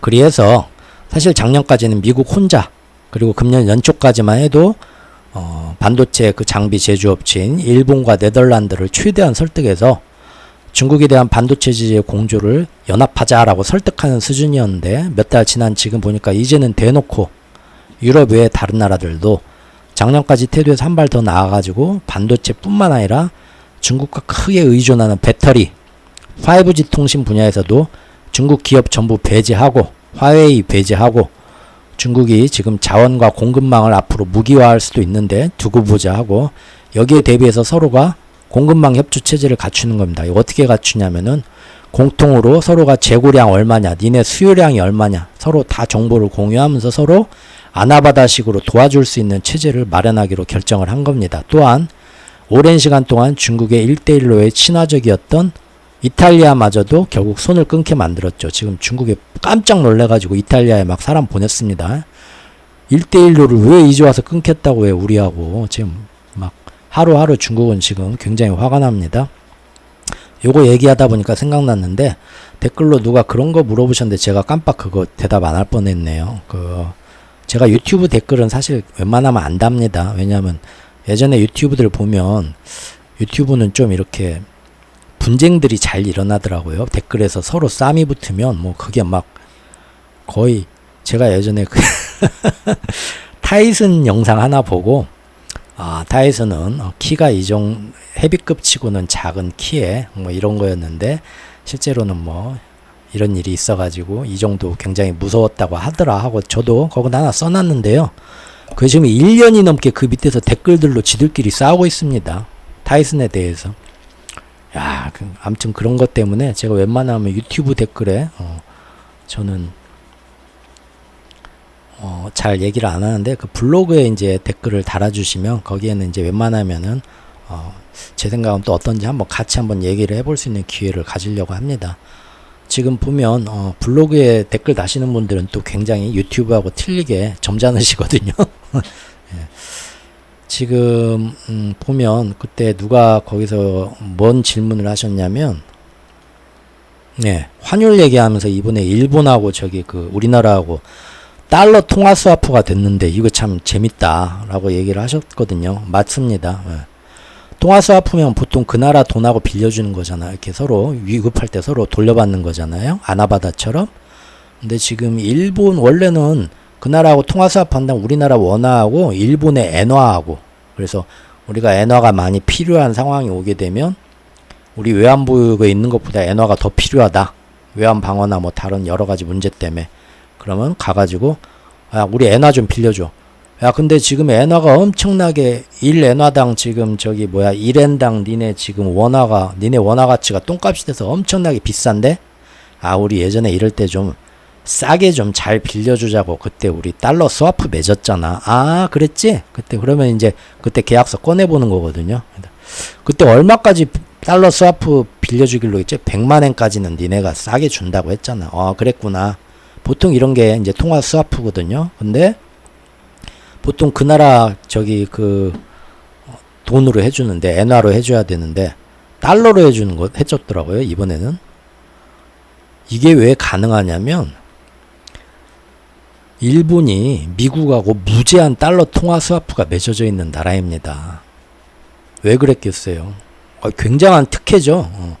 일본은 달러 외환 보유에서 문제되고 그런 거 별로 걱정 안 해요. 왜냐면 만약 달러 대비 엔화가 엄청나게 지금 그 엔화 문제가 된다 해도 자기들 거 다 필요하면은 미국한테 얼마든지 어느 때나 가서 또 싸게 빌려올 수가 있습니다. 달러를 무제한 달러 통화 스와프로 해놨어요. 그렇게 몇 개 해놨습니다. 몇 개 나라, 캐나다하고도 아마 그렇게 했고요. 미국이. 그 이유는 그렇게 해서 기축통화인 달러의 어떤 그 영향력을 행사하는데 그 유리하기 때문에 그래요. 그래서 자기들 말 잘 듣고 자기들 달러 패권을 잘 받쳐주는 그런 옆에 있는 그 자기 넘버 2, 넘버 3 그런 나라들하고는 일찌감치 무제한 달러 통화 스와프가 맺어져 있습니다. 그래서 우리가 일본하고 달러 통화 스와프를 맺어도 일본이 뭐 아유 얘 한국 저기 나중에 위급할 때 빌려주려면 우리도 달러 모자라면 어떡하지? 그런 걱정할 필요가 없습니다. 싸게 지들도 달러를 미국에서 빌려다가 우리나라에 빌려주면 돼요. 근데 왜 이게 이제 서로가 어떤 이득이 있고 이게 뭔 지금 의미가 있나 그런 게 좀 다들 궁금하시잖아요. 저도 정확히는 모르지만 이걸 따져보면 사실은 이렇습니다. 달러 통화 스와프를 맺으면 사람들이 잘 모르는 게 그 통화 스와프를 지금 우리가 지금 달러가 모자라니까 니네 달러 좀 줘 하면 그래요 가져다 써고 그냥 주는 줄 아는데 이자 붙이고 줍니다. 다만 그 당시에 이제 우리가 통화 스와프를 할 정도면 우리 원화 가치가 굉장히 똥값이 돼서 달러가 너무 비쌀 때겠죠. 그 정말 하늘까지 치솟은 그 달러 가격 그렇게 비싸게는 안 빌려주지만 보통 평소 빌려줄 수 있는 가격에서 보통 10% 이상 붙여요. 예, 그러니까 그 결국은 이자 받고 비싸게 사오는데 너무 비싸게는 아니고 적당한 값에 달러 스와프를 맺었기 때문에 사올 수가 있는 거예요. 우리 근데 제가 알기로는 이미 캐나다하고도 그런 어느 정도 그 일정 금액의 달러 스와프를 맺어놓은 걸로 알고 있습니다. 근데 이제 무제한으로 빌려주는 건 아니니까 지금 뭐 저축은행 사태도 있고 하니까 우리나라가 앞으로 저기 뭔 일 터지게 되면 혹시나 하반기에 달러가 갑자기 필요할 수도 있으니까 이미 저기 캐나다 같은 무제한 달러 통화 스와프를 미국하고 맺어놓은 캐나다한테도 얼만큼은 나중에 우리한테도 빌려주고 계약을 맺었지만 혹시 그러니까 이런 움직임들이 만에 하나를 대비해서죠. 일본하고도 니네도 달러가 저기 남아 돌잖아. 미국하고 맨날 무제한으로 할 수 있잖아. 그러니까 우리한테도 나중에 뭔 일 생기면 지금보다 조금 비싼 가격 그때 우리가 좀 달라고 하면 그때 좀 얼만큼 빌려주고 계약을 이쪽에도 맺은 겁니다. 대출 구멍을 금리가 굉장히 올라가도 조금 비교적 좀 싼 값에 싼 이자에 빌려올 수 있는 대출 구멍을 마이너스 통장을 캐나다에서 한 5천만원 팠으면 이번에 일본에서도 한 5천만원 판 거죠. 뭔가 지금 정부는 그런 식으로 사실 말은 안 하지만 앞으로의 상황을 보면서 위급한 상황을 대비해서 뭔가 하나하나 준비를 하고 있다는 거죠. 그 일이 안 일어나면 다행이고 일어나도 어떤 뭐 우리한테는 또 다른 주머니가 있는 거니까 우리 입장에서는 좋은 거죠. 사실 좋은 건데 근다고 해서 일본이 절대 손해보는 것도 아닙니다. 아까 얘기한 것처럼 일본은 미국에서 얼마든지 무제한으로 달러를 조달할 수 있고 또 지금보다 더 이자 받고 그거를 미국에서 싼 이자로 빌려다가 우리나라에 비싼 이자 받고 우리나라에 통화 스와프라고 갖다 주면 중간에서 돈놀이 이자 장사하면 또 되는 거예요. 그러니까 뭐 일본도 뭐 우리한테 크게 뭐 잘해준 건 아니에요. 뭐 그냥 서로 그냥 필요한 만큼 그거를 좋고 뭐 서로 나쁠 것도 없으니까 이어진 거겠죠. 다음 얘기 넘어가겠습니다. 결국 이렇게 반도체 분야 제재는 중국에 대한 건 모든 사람의 예상을 또 한 번 뛰어넘어 가지고 설마 이것까지 중국을 이런 식으로 압박을 한다고? 이것까지 수출 제재하면 여기에 관련된 미국 관련 기업들 역시 손해가 이만저만이 아니고 그러면 내년도 대선을 준비하는 민주당 기업들의 원성이 잦아지면서 선거를 의식하는데 거기까지는 못할 거야 라고 의심했던 분야도 결국은 더 중요한 건 그 밑에 기축통화 패권 다툼이죠. 거기까지 옥주기 시작했잖아요. 뭘 얘기하는 거냐면 이 기사를 얘기하는 겁니다. 6월 29일 날 나온 기사인데 이거 보신 분들 많을 거예요. 엔비디아에 대한 그 인공지능에 관련된 그 엔비디아 지금 칩이 있죠. 거기에 대한 좀 A100 뭐 저기 그런 칩인데 이것이 A100, H100 이런 지금 반도체인데 요거는 이제 중국에다가 중국 첨단 산업이 발전하면 안 되니까 군사력이 미국을 자꾸 넘어가려고 하니까 그런 거 못 팔게 만들었었죠 작년에. 그러니까 그럼 이거보다 조금 성능이 떨어지는 거 우리가 H100이나 H800이라고 A800이나 중국 애들이 팔자 좋아하니까 H800 같은 거 만들어서 우리가 팔면 어떻겠습니까 하니까 그래 그렇게 해라 했지만 결국 이것 역시도 뭡니까? 그것도 이제는 팔지 말라 하는 거죠. 조만간. 이거는 지금 엔비디아 입장에서 보면은 아주 그 중국 시장이 어마어마하게 큰 시장이고, 거기서 사실 가격도 2배로 받고 있습니다. 중국은 울며 겨자 먹기로 얼마든지 아무리 비싸도 사겠다고 하니까요, 지금. 그런 건데, 이거 근데 사실은 나올 수 있는 얘기라고 제가 지적을 했었죠. 여기 이때 영상에서. 엔비디아 얼마 전에 만들었던 영상에서 엔비디아 전고점 뚫고 신고점 갱신해서 사람들이 과연 엔비디아 AI다 했을 때 사실은 젠슨왕 CEO는 걱정하는 게 몇 가지가 있다. 근데 그 중에 하나로 제가 지적했던 게 미국과 중국의 패권 갈등이 지금 중국 시장에서 이런 조금 제품 품질이 떨어지는 거 이런 거 팔고 있지만 앞으로 점점 더 여러 가지 수출 제한, 반도체 제한할 게 눈에 보이는데 그거를 젠슨왕이 모르겠냐 설마. 얘도 걱정하고 있을 거다 라고 얘기를 했죠. 그래서 그때 이제 언론 플레이 하는 것도 제가 보여드렸었고요. 근데 결국 이것이 뭡니까? 네, 이때가 5월 26일이었거든요. 이 영상 만들었을 때가. 한 달 조금 지나고 나서, 한 달하고 며칠 지나고 나서 결국은 이 일이 터진 거죠, 지금? 설마 요거까지 지금, 미국 기업들이 얼마나 많은 반도체 기업들도 손해를 보고 기업들이 위축되게 되는데, 이 짓을 하겠어? 여기까지는 안 하겠지 했지만, 이미 그런 낌새가 보이고 있었고, 제가 이때 영상을 만들었고, 엔비디아 젠슨 황도 알고 있을 것이다. 근데 결국 한 달 좀 지나고 나서 이렇게 됐잖아요. 그리고 더 무서운 건 뭡니까? 이미 상반기부터 국제적인, 제가 이제 항상 꾸준히 지적했던 거, FDI 같은 직접 투자 자본들이 날마다 줄지어서 엑소더스, 중국 대탈출이 지금 이어지고 있다. 왜 근데 이것들을 말을 안 하냐. 오히려 설거지 시키려고 이제 중국 시장 들어오라고 3월, 2월에 열심히들 또 선동들 해서 그때 들어가서 고점에 물리신 분들 많죠 또? 그때 제가 아니라고 열심히 얘기를 했지만 이제 잘 안 들으셨죠. 자, 중국이 아무리 다시 한번 경제 성장을 이루려고 해도 내수는 부동산 부채와 지방정부 부채 문제로 한계가 있고, 그나마 해외에서 수출이 잘 돼야 되는데 가장 부자들 사는 동네에서 매출이, 즉 유럽과 미국에서 자꾸만 중국 물건 안 사겠다고 손절치면서 교역량 줄여나가니 양쪽 다 지금 내수도 그러고 수출도 그러고 살아나기 어려운 날이 사실상 눈에 보이고 있었고 계속 지적했던 거잖아요. 거기다가 이미 미국과 중국 간의 패권 갈등의 진면목을 슬슬 이제는 사람들도 알아채기 시작했죠. 모든 기업들하고 투자 자본들도. 그래서 침몰하는 배에서 먼저 눈치채고 빠져나가는 쥐떼들처럼 이제 막 빠져나가기 시작했습니다, 지금.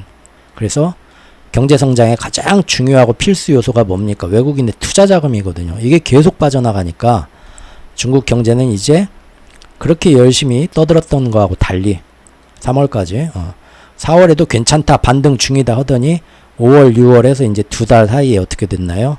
성장이 아니라 오히려 디플레이션을 걱정하는 처지가 되었죠.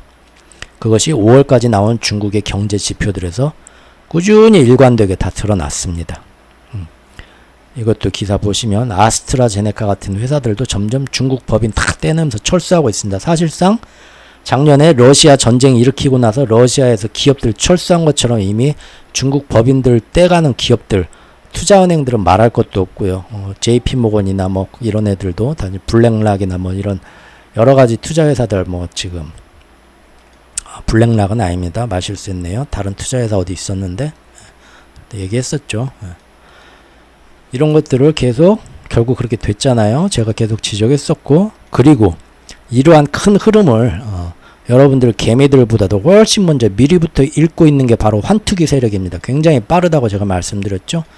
그래서 제가 저번 환율 영상에서 얘기한 것처럼 이미 연초부터 꾸준하게 얘네들은 그걸 보고, 제가 탄광 속의 카나리아처럼 국제정세, 경제의 흐름을 반기, 분기 앞으로 확인하는 여러 가지 방법인데, 그 중에 하나 이제 환율 시장도 그래서 저는 보고 있다고 말씀드렸잖아요.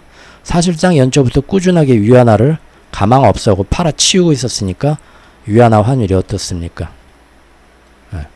연초부터 중국 잘 된대, 리오프닝 한대, 돈이 어마어마하게 들어가고 있대, 말들은 그런데 그때부터 환율은 쭉 올라가잖아요. 지금까지 쉬지 않고. 그러죠? 자, 물론 차기 기축통화 패권을 계속 연장해서 앞으로 어떤 형태로든 이어가고 싶은 미국과 그 옆에서 또다시 이제 준 기축통화국으로서 지금까지 그랬듯이 세계 경제의 상층부에서 군림하고 싶은 바로 G7 국가들이죠.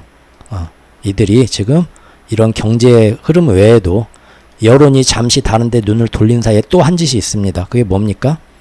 자기들끼리 우크라이나 전쟁에 더 많은 군사물자 지원을 하고요. 작년에는 그렇게 그거는 확전의 위험이 있기 때문에 그 무기는 안 되지 하고 선을 넘는 지원이라면서 자기들끼리도 그거는 절대 안 할 겁니다 하고 언론에 선을 딱 그었던 무기들이 있어요. 그게 뭡니까?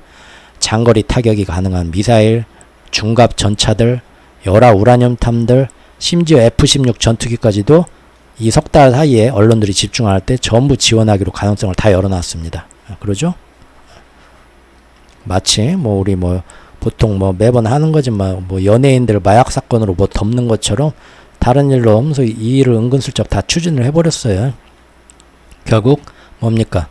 전쟁은 중국이 우리가 평화 중재안을 내놓고 우리 전 세계 평화 중재자가 되겠다 하면서 실제 전쟁이 지금 잘 안 일어나고 그런 식으로 가게 되면 정말로 이제 중국 위상은 커지는 거죠. 그 꼴도 못 보는 거죠.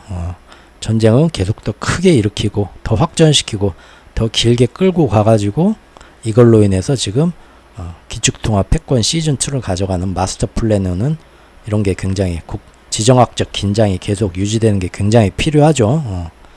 그런다는 겁니다. 이거 또 잡혀가는 거 아닌가? 이렇게 됩니다. 이거는 바로 어제 뉴스인가요? 이게 지금 이틀 전 뉴스인데요. 심지어 우리가 작년 내내 러시아가 집속탄을 쓰고 있다. 이거는 굉장히 비인간적인 비인도적인 살상무기인데 포탄이 팡 터지면서 막 사방으로 그냥 다 퍼지면서 주변에 있는 사람들을 민간인이고 군인이고 안 가리고 다 막 죽일 수 있는 아주 이런 물건은 쓰지 말자 했고 러시아가 집속탄을 쓰고 있는 것 같다 하면서 우리가 막 그 영상을 보면서 푸틴 정말 악마 같은 놈 했는데 미국이 지금 우크라이나에 그 집속탄마저 지금 지원하려고 검토 중이라는 뉴스입니다. 그러면서 파괴력이 큰 열화 우라늄탄으로 무장하는 것도 미국이 앞으로 우크라이나에 건네줄 자기들의 에이브럼스 전차에도 그걸로 무장하는 것도 긍정적으로 검토 중이다. 어떻게든 적당히 지금 막 러시아가 잘 막아내면서 우크라이나하고 전선이 여기서 고착화가 되면서 남북 38선 휴전선처럼 여기서 적당히 하고 휴전하자. 그 꼴은 못 보겠다는 거죠. 그래서 계속 지금 뭔가를 터뜨리려고 하는 겁니다. 결국은 이렇게 금년 상반기 미국 입장으로서는 참 바쁘게 일해온 겁니다. 바이든 보세요. 스스로 칭찬하고 있네요. 자, 다시 또 6월 말 7월 초인 지금으로 돌아와서 이제 연준이 마침내 6월 들어서 금리 동결을 하게 되었습니다. 금리를 인상하지 않고 쉬어가는 건 작년 3월부터 해갖고 1년 3개월 만의 일입니다. 그리고 그 지난 1년 3개월 동안 연준은 모두의 예상을 뛰어넘는 어마어마한 스텝으로 바쁘게 금리를 올렸고요. 중간에는 또 막대한 양의 채권 시장 유동성을 흡수하는 양적 긴축 QT까지 동시에 진행시켜 버렸습니다. 사실 미국이 팬데믹 때 다시 침체로 빠지려는 경제를 살리기 위해서 그동안 엄청나게 세계에 뿌려댔던 미국 국채를 이때 최근 2, 3년간 다시 한번 더 무지막지하게 어마어마하게 발행했죠. 무제한으로. 그래서 여기에 대해서 그때부터 온갖 경제 뉴스나 유튜브에는 엄청나게 다들 걱정하는 시선들이 많아졌었죠. 뭐라고 했냐면 그러지 않아도 중국이 지난 10년 동안 보니까 꾸준히 미국 국채 비중을 줄여왔고 안 산다 이거죠. 다른 나라들도 예전과 달리 조금씩 미국 국채량을 줄이면서 포트폴리오를 다변화하면서 달러 의존성을 줄여왔는데 이제 팬데믹 때 미국이 또다시 천문학적으로 미국 국채를 발행하니까 그 많은 걸 누가 다 사주냐 보니까 미국 연준이 거의 다 막 엄청나게 40%인가 50%인가 스스로가 다 자기들 미국 연준에서 미국 국채를 다 사주고 있었단 말이에요. 근데 이제는 양적 긴축이란 건 뭡니까? 이 연준이 사주던 이걸 이제 연준도 안 사주겠다고? 그렇다면 그 흔해 빠지고 인기 없는 미국 국채를 앞으로 과연 누가 사겠냐? 그 나라 국채가 인기가 없어서 똥값이 되면 국채 금리가 치솟는 거고 그러면 그 나라 펀더멘탈이 흔들리면서 금융위기도 오는 거고 그럼 그 나라 통화 가치도 폭락하는 게 경제 논리인데 세상 이치인데 다들 이런 얘기들 했었죠. 혀를 차면서 야, 미국은 이제 스스로 자멸의 구렁텅이로 빠지는구나. 아무 생각 없이 십몇 년 전부터 그렇게 달러를 마구 찍어대더니 이제 또 팬데믹이라고 나라빚 무서운 줄도 모르고 저렇게 국채까지 유사일에 최고조로 찍어내나? 달러하고? 그러더니 이제 이거 견디지 못해서 드디어 이제 양적 긴축을 한다고 금리 인상을 하고, 그러면은 이제 미국 국채 금리는 위로 치솟으면서 미국 국채 다들 버리니까 미국의 위기가 오고 달러는 휴지되고 그냥 골로 가는 거지. 작년 여름부터 엄청나게 지금 1년 동안 나오는 얘기입니다. 지금도 이제 유명하시고 고명하시고 똑똑하신 분들 나와서 계속 날마다 이 얘기 하고 있죠. 근데 실제 저는 조금 다르게 봤었죠. 지금 어떻습니까? 1년 지나니까. 그렇게 됩니까?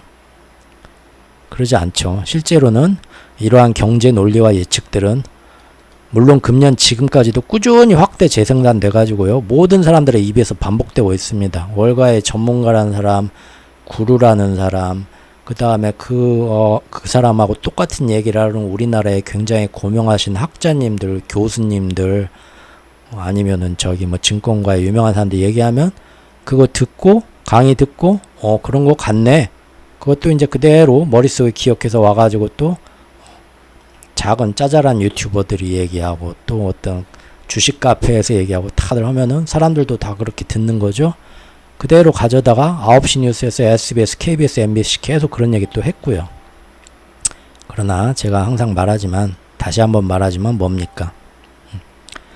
걱정 세상 쓸데없는 걱정이 연예인 걱정하고 미국 걱정, 우리 걱정이나 합시다.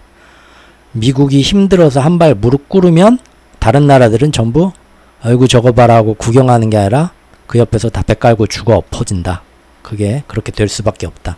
말씀을 드렸죠. 실제로 미국 국채 금리가 난리 난다 하면서 3.9 이상으로 수준까지 10년물 얘기하는 겁니다.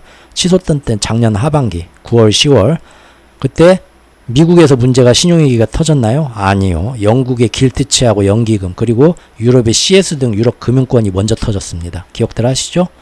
그리고 그때 말은 안 하지만 똑같이 미국 국채를 많이 들고 있으면서 여러가지 리스크가 큰 상품들의 복합적 레버리지로 서로 맞보증서 주듯이 굉장히 위험한 투자를 하고 있던 세계의 정부기관과 각국의 연기금 증권사들, 그림자 금융권들이라고 하죠. 얘네들도 벌벌벌 떨면서 길트치 터지고 CS 터지면 우리도 끝장이다. 저기하고 지금 맞보증서 주면서 연계된 게 우리나라도 마찬가지고요. 각국 정부가 다 벌벌벌 떨고 있었습니다. 왜들 그렇게 복잡하게 레버리지로 크게 연결된 복잡한 파생 상품들의 각국의 나라들이 정신 못 차리고 다 투자하고 있죠? 모든 선진국들이 고령화 사회가 돼가지고요. 지금 이 국민연금부터 해서 엄청나게 이 돈을 뻥튀기 시켜갖고 이익률을 높이지 않으면 국민연금부터 해서 기금이 고갈나는 거는 젊은 사람들은 안 오고 노인네들만 늘어나니까요. 이거는 뻔합니다. 그래서 지금 그 모든 선진국들 고령화가 이루어지고 있고 애기도 안 낳는 대부분의 선진국들이 전부 다 이런 고위험 상품, 고리스크 상품에 그동안 투자를 했습니다. 왜죠? 전 세계가 초저금리 상태니까 얘네들도 맘 놓고 했던 거예요. 근데 미국이 이렇게 연준이 국채도 안 사주고 땡기니까 뭘 모르는 사람은 아니고요. 말 조심해야지. 그냥 일반적인 상식선에서 생각하면 미국 국채 이제 인기 없어져 갖고 미국 끝장났네 하지만 그걸로 다 연계된 상품을 들고 있는 전 세계 다른 나라들이 먼저 미국이 한 발 무릎 꿇으면 다른 나라들이 이미 배 깔고 다 옆에서 죽어나간다는 겁니다. 실제 그렇게 됐다는 거잖아요. 지금 그때도 긴장 많이 탔죠. 그거 터지면 우리도 전 세계 금융위기 사실 올 뻔했었습니다. 그런데 그때 넘어갔죠. 또한 금년 3월 초에는 미국의 중소지역은행들 중 일부가 이러한 미국의 지속적인 금리 인상과 양적 긴축이 유지가 되니까 몇 달 뒤에 결국은 어떻게 됐나요? 미국 국채 가격이 하락하고 높은 금리로 인해서 파산하게 됐죠. 실리콘밸리 은행부터 해서. 이때도 사람들이 어땠습니까? 정작 모든 사람들의 걱정하고 미국 난리 브루스 설레발 미국 금융위기 온다 했지만 제가 그때 바로 또 영상 만들었었죠. 은행발 검은 목요일에 속지 말자. 악마는 디테일에 숨어있다. 미국 걱정 마세요. 딴 데 걱정하세요 했죠. 그러고 나서 바로 CS 며칠 뒤에 터졌잖아요. 여기 보면 미국은 사실은 미리 준비하고 있었죠. 다 알고. 그래서 준비하고 있던 차에 멀쩡했고, 오히려 다시 한번 유럽 CS만 다시 한번 괜히 유탄에 한 번 더 맞아가고 결국 명을 달리하고 역사 속에서 사라지게 됐죠. 또 그때 만든 영상이 크레디트 스위스도 할 말은 있다 시리즈로 제가 만들었고요. 그리고 대답해봐라, 진짜 몰랐었냐, 미국이 정말 이걸 몰랐냐, 다 알고 예상하고 있었고 준비하고 터뜨린 거다. 소방훈련하고 이걸로 인해서 자기들이 또 이점도 있고 결국은 전 세계에서 가장 큰 규모로 탑5 안에 들면서 금융시장, 경제시장을 자기들 마음대로 통제하고 떡주무를 수 있었던 은행들이 있는데, 미국에 3개인가 있고 나머지 이제 유럽에 2개인가 있고 그러죠. 일본 껴줄까 말까. 근데 그 중에 이제 미국이 아닌 다른 나라에 하나 있는 거는 이제 넘어뜨려 버린 겁니다. 겸사겸사. 즉 이 모든 움직임은 사실은 돈이라는 것의 생명 주기와 원리, 우리가 어렸을 때부터 돈을 쓰지만 이 돈이 왜 나왔고 어떤 식으로 움직이는가 아무것도 모르잖아요. 사실 우리가 숨 쉬면서 산소는 쓰고 있지만 이것이 허파에 들어가서 어떻게 이산화탄소하고 어떻게 서로 교환이 돼서 뭔가 이런 원리까지는 다 모르잖아요. 그렇기 때문에 지금 기축통화라는 것이 갖는 진정한 특권이 뭔지 대부분의 사람들이 몰라요. 심지어 저명하신 경제학자 교수님들도 제가 보면은 거기에 대해서 깊이 생각들 안 하신 것 같더라고요. 가끔 보면. 순전히 제 그냥 개인적인 생각입니다. 예. 어쨌든 이렇게 근본이제를 버리고 순전히 신용만으로 통용되는 지금의 금과 안 바꿔주는 불안화폐라는 이 쭉정이가, 달러가 세계의 기축통화가 되어버린 지금의 이 웃기지도 않는 원래의 어떤 돈의 논리를 보면은 말이 안 되는 이 웃기지도 않는 게 지금 50년이 지났습니다. 그렇게 된지. 지구상에 이런 역사가 없었어요. 이런 최근 50년의 실상을 정확히 파악하지 못하면은 이런 것들을 정말 눈치채기는 힘들어요. 근데 일단 이런 것들을 이해하고 나면 그 다음부터는 이들의 움직임도 비교적 파악하기가 쉬워집니다.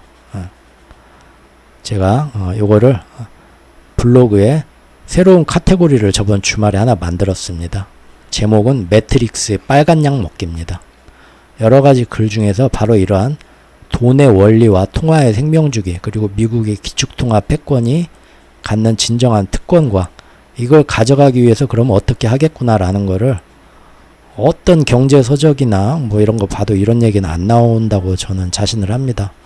더구나 이제 금은 시리즈도 금과 은에 대해서 정말로 어떤 식으로 세상이 돌아가는가, 이런 것들 다 사실 다 하나하나 책이나 전자책으로 내도 너무 자기 칭찬 또. 하지만 지금 무료로 다 보실 수 있습니다. 이 카테고리에 지금 5개. 요거 앞으로 멤버십을 언제가 될지 모르지만 조만간 해도 요거는 한번 볼 수 있게, 아무나 볼 수 있게 멤버 가입 안 해도 열어둬야 되지 않나. 아니면 한 명이라도 더 많은 분들이 이런 걸 좀 아셔야 된다고 생각해요.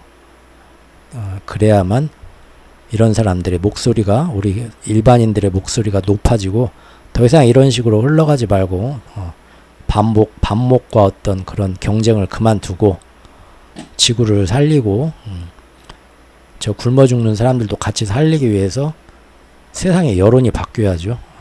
그러지 않으면 안 되죠. 요 한번 매트릭스 빨간 약 먹기 여기에 있는 거 한번 읽어 보시고요.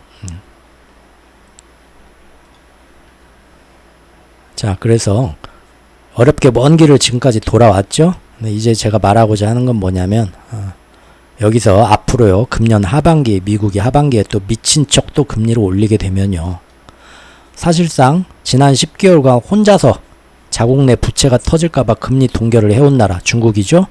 그리고 이제는 리오프닝은커녕 경제가 살아나긴커녕 디플레이션 위험에 이대로 두면 안 되겠다고, 방법이 없죠. 제가 결국은 모 아니면 도가 될 거다. 중국 시리즈에서 계속 얘기를 했잖아요. 결국 더 깊은 구렁텅이로 우리가 주가가 계속 폭락하는데도 어쩔 수 없이 물타기 하는 것처럼 그 방법밖에 이제 없다, 중국은. 그래서 결국 지금 그렇게 되고 있죠. 금리 인하까지 결국 실제적으로 10개월 동안도 안 했었는데, 제로 코로나로 봉쇄를 해가지고 경제가 아주 그냥 돌아가지도 않는, 그때도 금리 동결만 했지 실제로 금리 인하까지는 안 했습니다, 중국. 근데 이번에 하잖아요. 이런 모습이 보이니까 7.25 위안을 넘는데도 환치기 세력들이 여기서 더 재미 볼 수도 있을 것 같은데 안 떠나는 거예요. 아유, 지금 중국이 오늘 끝나고 장 끝나고 과연 환율이 얼마에 마감되나 위안화 한번 봐야 될 것 같습니다. 예. 어쨌든 중국은 이렇게 미국과의 금리 차가 더욱더 벌어지겠죠. 만약에 하반기에 미국이 금리 인상을 파월이 정말 안 돼요 하고 더 땡기면, 당장 7월부터 땡기면 더 벌어지면 어떻게 되겠습니까? 지금의 중국에 있는 외국 자본 유출 현상은 더 심해지겠죠. 그러면 만에 하나 그 여파로 작년 하반기처럼 세계 채권 시장에서 금리가 올라가고 유동성 문제가 생기면 이번에는 중국이 작년보다 더 부채 위험이 커진 상태에서 정말 더 큰 위기를 맞을 수도 있다는 의미입니다. 여러분들이 기축통화 패권을 가져온 미국 입장에서 이 기회를 그냥 넘길래요? 아니면 어떻게든 실수로 넘어진 척하면서 어이구 이거 어떡해, 아이고 이거 큰일 났네, 괜찮어? 하면서 중국 한번 엿먹이고 싶을까요? 두고 보자는 거죠. 그런데 지금 작년 상반기와 여름 내내 작년 3월부터 시작됐죠. 이렇게 미국이 앞장서서 과도한 금리 인상과 양적 긴축을 하면서 세계 채권 시장의 유동성 문제가 올 때요. 그때도 전 세계 미국을 향한 원성이 이만저만이 아니었죠. 특히 몇 명의 그 굵직굵직한 경제인들이 이러한 위험성을 저만 얘기한 게 아니고요. 저만 뭐 알았겠어요? 더 똑똑하신 정말 세계에 그런 분들 몇 분이 이런 위험성을 그 당시 급하게 예고하면서 만약에 하반기에 9월, 10월 막 그때 그랬죠? 앞으로 몇 주 안에 세계적인 금융위기가 조만간 이로 인해 닥쳐올 게 자기들은 눈에 보인다. 뭔 소리요, 저 사람? 제가 얘기할 때는 아무도 집중 안 하지만 그런 사람들이 얘기하면 다 들어줍니다. 뭐 때문에 그러는데요? 그러면 그 사람들 모아놓고 그 책임은 모두 사실상 우리가 몰라서 그러지 미국 연준한테 있다. 사람들한테 경각심을 심어주면서 그러한 사태의 전말을 알리고 그걸 막아보고자 하는 움직임도 그때 있어가지고 제가 이거 보십시오 하고 여러분들하고 그때 글을 썼었죠. 작년 10월 12일입니다. 진짜 파티는 어디에서 해서 제가 잠입해가지고 사람들은 다른 뭐 시장에서 나오는 경제지표만 보고 막 파티가 시작된다 하지만 구겐하임의 스콧 마이너드 이분한테 제가 가서 한번 인터뷰를 했었죠. 이 당시 글을 보면 그때 이분이 이렇게 영향력이 막강하고 사람들이 이 사람이 얘기하면 다 들어준단 말이에요. 이 사람이 사람들 앞에 전 세계 국제 무대에서 모아놓고 한 얘기가 뭡니까? 지금 미국 때문에 안 된다. 말을 했잖아요. 그런데 지금 7월 보니까요. 작년이 9월, 10월하고는 또 이번에는 약간 비슷하지만 약간 또 모양새가 다른 뭔가가 세팅이 됐습니다. 그게 뭐냐면 이번에는 작년과 달리 미국이 모두의 소원대로 금리를 동결했죠. 작년에는 미국이 선도적으로 막 금리를 올리고 다른 나라들이 열심히 뒤쫓아가면서 아유 좀 천천히 좀 가, 우리 다리 찢어져 막 그러면서 했는데 세계 경제가 흔들리고 채권 시장이 흔들리니까 거봐 미국 혼자서 그렇게 앞서가더니 이 일이 터졌잖아 하고 지금 이 사람이 나서가지고 얘기를 하고 다른 나라들도 막 원성이 자자했었죠. 근데 이번에는 난 아무것도 안 했어. 이번에는 미국은 오히려 금리를 동결합니다.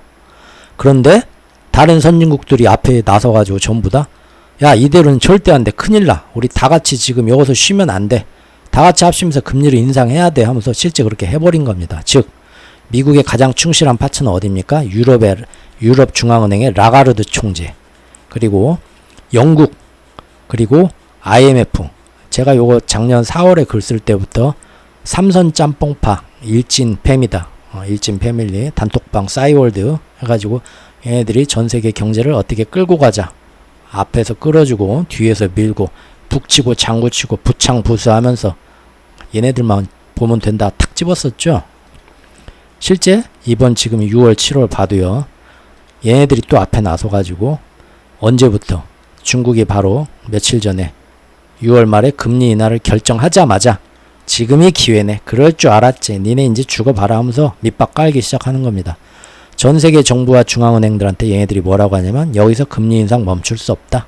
봐라, 우리는 미국이 멈춰도 우리가 금리 인상한다. 보이지? 유럽도 인상하고 영국도 인상하고 IMF도 나서서 지금 멈추는 건 정말 그런 바보 같은 짓들은 하면 안 됩니다. 나서가지고 미국은 우린 아무것도 안 했어. 이번에 나한테 뭐라고 하지 마. 얘네들 얘기 들어봐. 그렇게 된 거죠. 자, 그리고 거기다가 이제 뭡니까? 일본까지요. 일본은 미국이 금리를 동결하고 또 다른 준기축통화국들은 일제히 반대로 금리 인상을 하면서 앞서 나갈 때 일본도 준기축통화국이잖아요. 근데 일본은 오히려 뭡니까? 홀로 금리를 올리지 않고 엔화 약세를 고집을 하면서 오히려 달러 인덱스를 구성하는 달러 외에 영국의 파운드와 유로와 그 안에 저기 뭡니까? 뭐 캐나다, 스웨덴, 일본의 엔화 등등이 있는데요. 얘네들이 동시에 다 전부 이번에 금리를 올렸으면은 달러 뺐고 달러가 약세가 굉장히 심해졌겠죠. 그런데 역시 일본은 마지막 안전 통화처로서 이번에도 역시 홀로 금리를 올리지 않고 엔화 약세를 고집을 했습니다. 6월 말에. 그래가지고 스스로 또 혼자 다른 중기축 통화국 안에서 또 엔화 혼자 달러 패권을 받쳐주면서 충실한 딸랑딸랑 시종 역할을 합니다. 그래서 일본을 이뻐하고 무제한 통화사업부 해주는 거죠. 키워주고. 사실은 일본 역시도 지금 일본의 소비자들이 이제는 더 이상 못 참겠다. 기업들도. 야, 이거 솔직히 높은 물가가 부담돼 하면서 여기저기 지금 아우성인데도 말입니다. 에? 그런데 지금 작년 이맘때와 비슷한 이런 상차림 준비 모습이 이렇게 하나둘 보인다 이거죠. 데자뷰처럼. 작년 10월 14일날 제가 썼던 글인데 상차림비 따로 안 받습니다 라고 글을 썼는데 그때 쓰기를 지금은 무조건 인플레를 잡아야 되는데 그 와중에 우리가 잘못 예상했으니까 이제 경착륙으로 더 심한 충격도 올 수 있지만 그래도 우리는 노력했다. 그리고 이 인플레 원인은 사실 누구? 우크라이나 전쟁을 일으킨 푸틴이 나쁜 놈. 작년 10월에 쓴 글입니다. 그러면서 어쩔 수 없다. 인플레를 잡으려면 하면서 파월한테 우린 다 이해한다. 걱정 말고 눌러라 하면서 신용위기 경색을 가져오려고 상차림을 준비해놨다 한 거죠. 작년 6월 글이네요. 6월 글. 6월 글을 지금 제가 작년 6월 달에 하반기 이렇게 될 거다 했는데 실제 작년 9월 10월에 그렇게 됐잖아요. 그러죠? 근데 지금 봐도 올해 봐도 지금 상차림 세팅이 지금 이게 맨 마지막에 나올 얘기인데 되고 있다는 얘기입니다. 하반기 조심해야겠죠? 여차하면 여름 태풍도 조심해야 되고요. 즉 다시 말해서 중국을 더 확실하게 쓰러뜨리기 위해서 그리고 8월 브릭스회에서 위안화에 이 마치 준기축통화 같은 공용화폐 대비에 똥칠을 하기 위해서 즉 중국 부채와 중국 경제를 흔들면서 위안화 가치를 똥값으로 만들기 위해서 다시 한번 중국과 미국과의 금리 차를 더 멀리 벌리려고 하는 준비가 지금 보이고 있죠. 그리고 그럼으로써 작년같이 다른 나라들이 또 힘들어하면서 가치들 터지니까요. 빵빵. 미국을 원망할 수도 있겠죠. 작년같이. 그러니까 이번에는 어떻습니까? 미국 말고 다른 선진국들이 미국은 가만히 있고 먼저 금리를 올리고요. 그리고 이것은 꼭 필요한 조치라고 사람들한테 미리 잘 가스라이팅을 해야겠죠. 그래서 지금 바로 그 일이 있고 나서 6월 말에 7월 초에 얘네들이 아까 말한 그 삼선 짬뽕파 얘네들이 일진 패밀리들이 여기저기 순회를 다니면서 설명회를 하러 지금 다니고 있습니다. 기사들 보셨는지 모르겠지만 제가 이제 막판에 그 얘기를 할 건데요. 이제 중국은 어쩔 수 없이 홀로 금리 인하 정책을 하면서 미국과 금리차 때문에 외화자본 유출은 더욱 가속화될 거고요. 세계 경제는 이미 1년 이상의 고금리 긴축 정책과 전쟁 때문에 이례적인 인플레와 함께 가계, 기업, 정부 부채 부담이 한계에 차올라서 소비 여력은 점점 줄어드는데 중국의 입장에서는 외부의 수출 팔로도 급격하게 줄어들게 되었죠. 중국 얘기인데 잘 들어보면 주어가 없으면 우리나라 얘기하고 비슷하죠. 거기에 이제 미국과 서방연합에 하루가 다르게 확장되면서 거세지는 중국으로의 수출 제한, 교역 제한. 거기에 이제 IMF와 국제기구, EU 등이 미국과 함께 중국의 1대1로 해외 채권을 자꾸 포기하고 탕감시켜주라 압박하면서 이렇게 되면 중국은 밖에서 벌어 들어온 돈도 자꾸만 줄어들게 되겠죠. 실제 보면 이 기사를 보면 미국의 리쇼어링 정책 때문에 중국이 가장 큰 시장인 미국에 대미하는 대미 수출액이 10개월째 감소하고 있다. 이 얘기입니다. 지난해 미국은 중국의 최대 수출국 돈 벌게 해주는 나라였지만 올해 1월부터 5월까지는 오히려 아세안 동남아시아 국가연합과 유럽연합에 이어서 중국은 3위로 내려갔다 얘기입니다. 즉 외부로부터 벌어오는 돈이 없고 부동산과 지방정부 부채가 한계까지 커진 상태에서는 중국 국민들의 소비 여력도 모두 빚과 이자를 갚는 데 쓰여지고 자연스럽게 이제 내수 소비 활성화도 유연해지겠죠. 그러면 아무리 정부가 예전처럼 인프라 투자와 지방정부 채권 발행으로 이 난국을 타게 하려고 해도 이번에는 약발이 잘 안 먹히는 거죠. 실제 지금 그러잖아요. 앞으로요, 만약에 중국이 스스로 방법이 없다 포기하고 장기간의 경기 침체를 받아들이면서 스스로 찌그러들지 않으면 결국 중국은 이대로 우리 죽기는 싫어하면서 계속해서 경기 부양책을 하반기 내놓겠죠.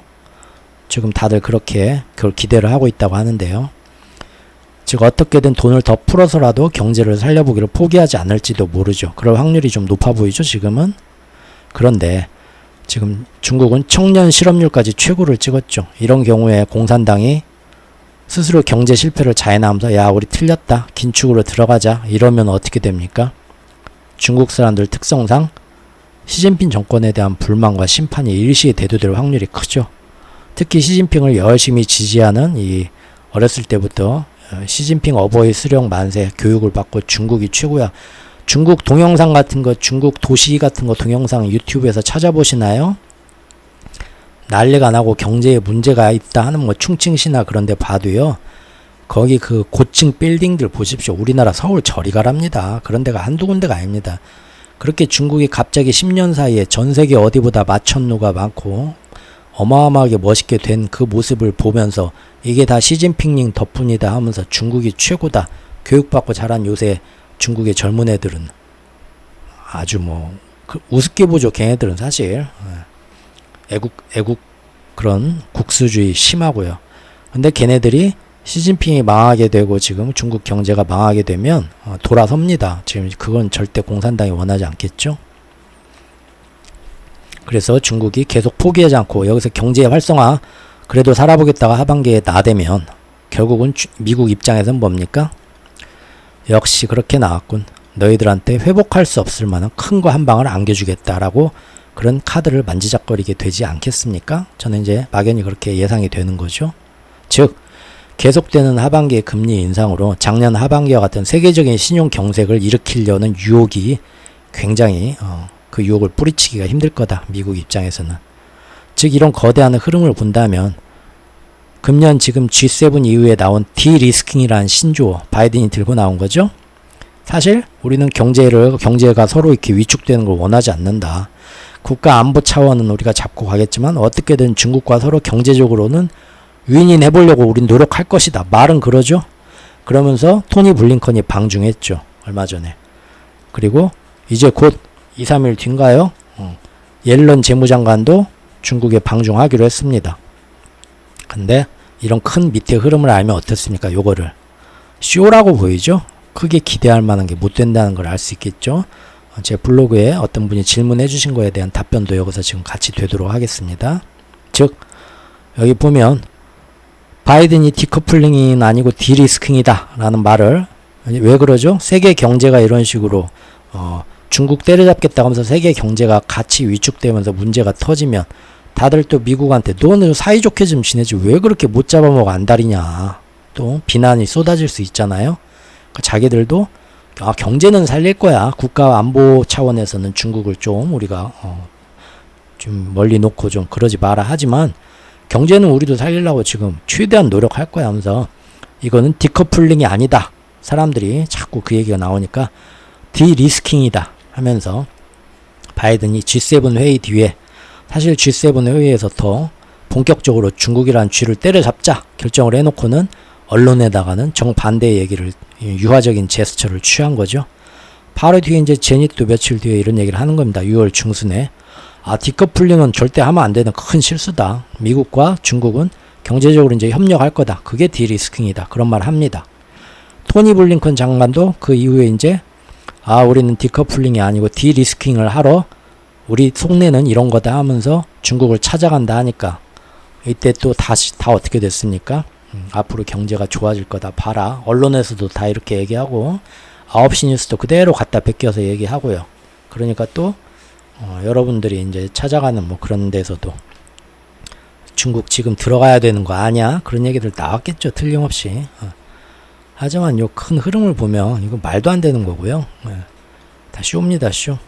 블링컨은 이때도 중국의 디리스킹 개념을 제시하면서 설명하면서 우리 잘해봅시다. 가서 말은 했지만 결국은 뭡니까? 근데 첨단 반도체 규제는 안 됩니다. 그거는 계속 앞으로 더 할 겁니다. 확실하게 얘기를 했고요.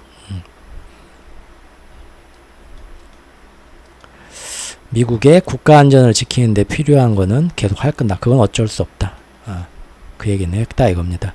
그리고 거기서 오히려 더 날선 얘기만 서로 오고 갔죠. 북한에 대해서 북한이 저렇게 핵무기랑 해서 나대는데 니네 중국이 좀 어떻게 니네도 신경 써야지. 안 그러면은 우리 어쩔 수 없어. 여기 니네 중국 때문에 그런 게 아니라 북한 때문에. 여기다가 이제 뭐 핵잠수함부터 뭐부터 해서 뭐 한미 연합훈련해서 각종 일본 오키나와에 뭐 미사일 기지부터 해서 갖다 넣을 수밖에 없어. 그러니까 중국은 그거는 안 되지. 니네 진짜 싸우러 온 거야. 뭐 우리랑 뭐 얘기해보자고 온 거야.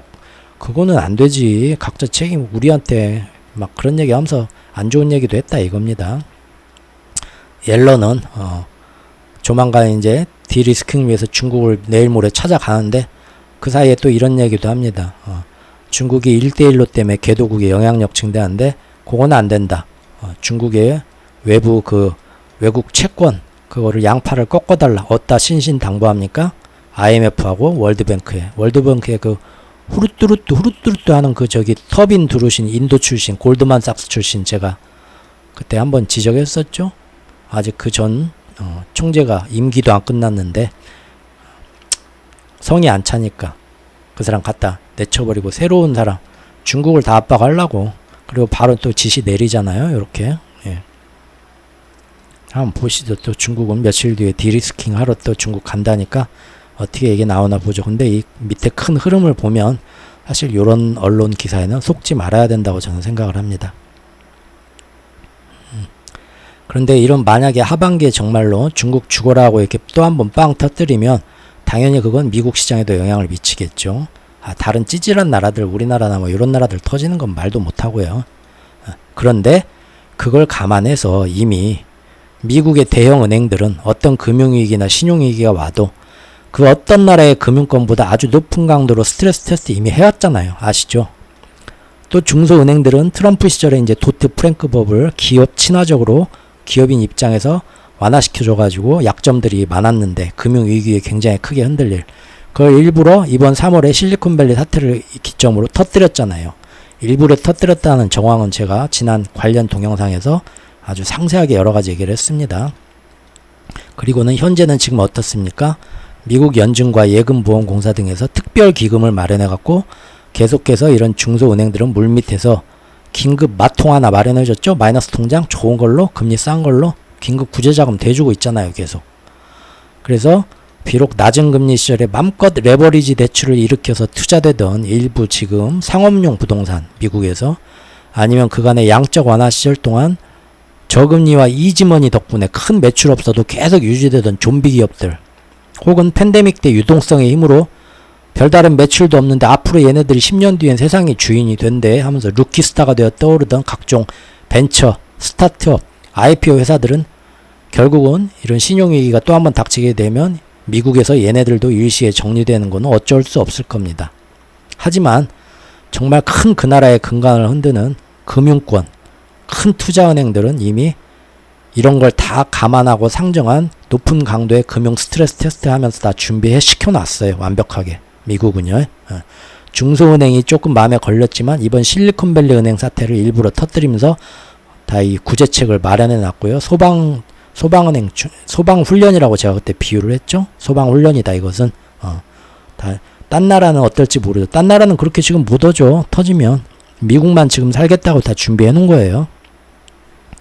즉 이런 짜잘한 뭐 상업용 부동산이나 뭐 저기 아까 말한 벤처 스타트업 IPO 회사들 그 다음에 뭐 좀비 기업들은 다 얘네들도 쓰러지겠죠. 분명히 미국에도 충격이 올 겁니다. 하지만 이것들은 길게 보면 사실상 경제에 이제 근본적인 충격까지는 안 주면서 미국 안에서 어느 정도 잘 정리가 되고 수술이 되면 오히려 다음 세대의 경제 활성화를 위해서는 이런 좀비 기업들 정리하고 하는 게 아주 긍정적인 작용을 하는 구조조정이 되는 거거든요. 즉 만약 앞으로 확실한 한 방을 먹이면요, 중국이 다시 회복 불능의 상태로 크게 쓰러질 수도 있겠다라는 확신이 드는 시점이 오면 그때 아마 한 방을 땡기겠죠? 그러면서 미국이 일부러 또 크게 금리 인상이나 채권 시장에 충격을 주면 중국부터 해서 세계의 취약한 나라들이 작년 하반기 그때 했던 것처럼 다시 한번 신용 위기가 오면서 달러 패권에 도전하는 경쟁자들을 일거에 쓰러뜨리게 되고요.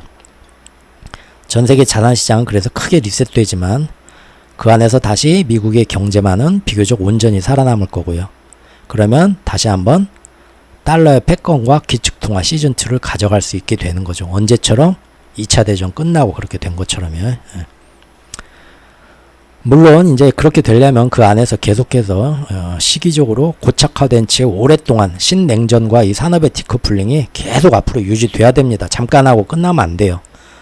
그래서 미국이 이렇게 힘든 시기가 와도 계속해서 동맹국들한테 자원과 에너지 혼자서 팔아먹고 무기도 팔아먹고 하면서 2차 대전 때 다른 나라들이 다 힘들지만 미국만 돈 번 것처럼 또 경제에 큰 도움이 되는 주요 산업들 미국이 그때 군수물자로 전부 자기들 공장들 다 돌려갖고 큰 돈 번 것처럼 이번에는 큰 돈을 미래사회에 벌 수 있는 주요 산업들 반도체부터 해가지고 이런 것들을 미국이 뭡니까? 반도체 지원법 작년에 IRA 감축법 등을 해가지고 자국 우선주의 법을 만들어갖고 계속 미국 안에 그걸 유치를 했잖아요. 그래서 지금 미국은 당장은 아니지만 앞으로 몇 년 뒤에 강한 전통산업 플러스 첨단 산업까지 두 개를 다 같이 부흥 효과를 누리면서 실제적으로 다른 나라들보다 훨씬 더 앞서 나갈 수 있게 지금 한 겁니다.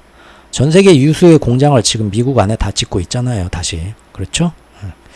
이러한 중국 주기기 그리고 향후 10년이나 30년 안에 달러 패권과 기축통화의 차세대 주인공으로 떠오르기 시작하는 다른 경쟁국들까지 중국 위안화 포함해서요. 일거에 다 쓰러뜨리겠다고 이 마스터 플랜은 준비되어 온 거죠. 상당히 십몇 년 전부터요.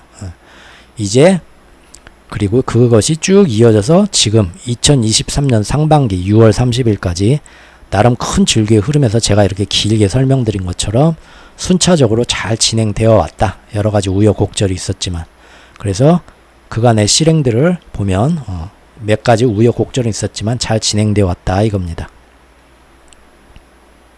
그런데 여기에는 사실 예상치 못했던 두어 가지 난관이 있었고요. 그 난관을 앞으로 잘 넘어가서 하반기에 어떻게 매끄럽게 진행시킬 거냐 하고 지금 얘네들이 보는 게 있습니다.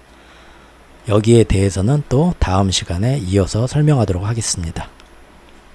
예, 시리즈가 거의 3편까지 갈 것 같네요. 여기까지 2편인데 지금 사실 상반기 6개월에 결산을 하고 하반기 어떻게 갈지 그거 이제 예측 예상까지 큰 거시경제의 흐름을 여기서 기록하고 짚어놓고 가는 거기 때문에 시리즈가 상당히 길어집니다. 지금 미국이 오늘 내일이 독립기념일이죠. 그래서 오늘은 반장만 열리고 그 다음에 내일은 쉬고 아마 그러죠. 아마 제 관심이 있으신 분들은 오늘 내일 며칠 이렇게 며칠 동안 제가 오늘 올리는 이 시리즈물을 챕터별로 이렇게 끊어갖고 밤에 이렇게 혼자 운동 나가셨을 때나 아니면 혼자 이제 자기만의 출퇴근 시간이나 이럴 때 영상이든 음성이든 끊어가지고 이렇게 챕터별로 쭉 여유를 가지고 시간차를 두시고 보면 어떠실까 싶습니다. 큰 6개월의 흐름이고 그 다음에 어떤 언론에서도 말해주지 않는 긴 어떤 마스터 플랜에서 앞으로 하반기에는 뭐가 세팅되는가 그런 것까지 자세하게 다음 시간에 이어서 말씀드릴 수 있도록 하겠습니다. 그러면서 바로 맨 처음 일부 처음에 얘기했던 일본의 우에다 총리, 일본의 엔화에 대해서 이것이 너도 이제 앞으로의 이제 이 마스터 플랜에서 드디어 네가 본격적으로 일할 때가 됐다 하면서 우에다를 이번에 불러들였거든요. 거기서 속사정 어떤 얘기들이 지금 오가는가 아주 흥미진진하게 다음번 3편에서 그 얘기까지 해보도록 하겠습니다. 여기까지 또 긴 얘기 들어주신 여러분들께 감사의 말씀 드리겠습니다. 무더위 조심하시고요. 다음에 또 뵙겠습니다.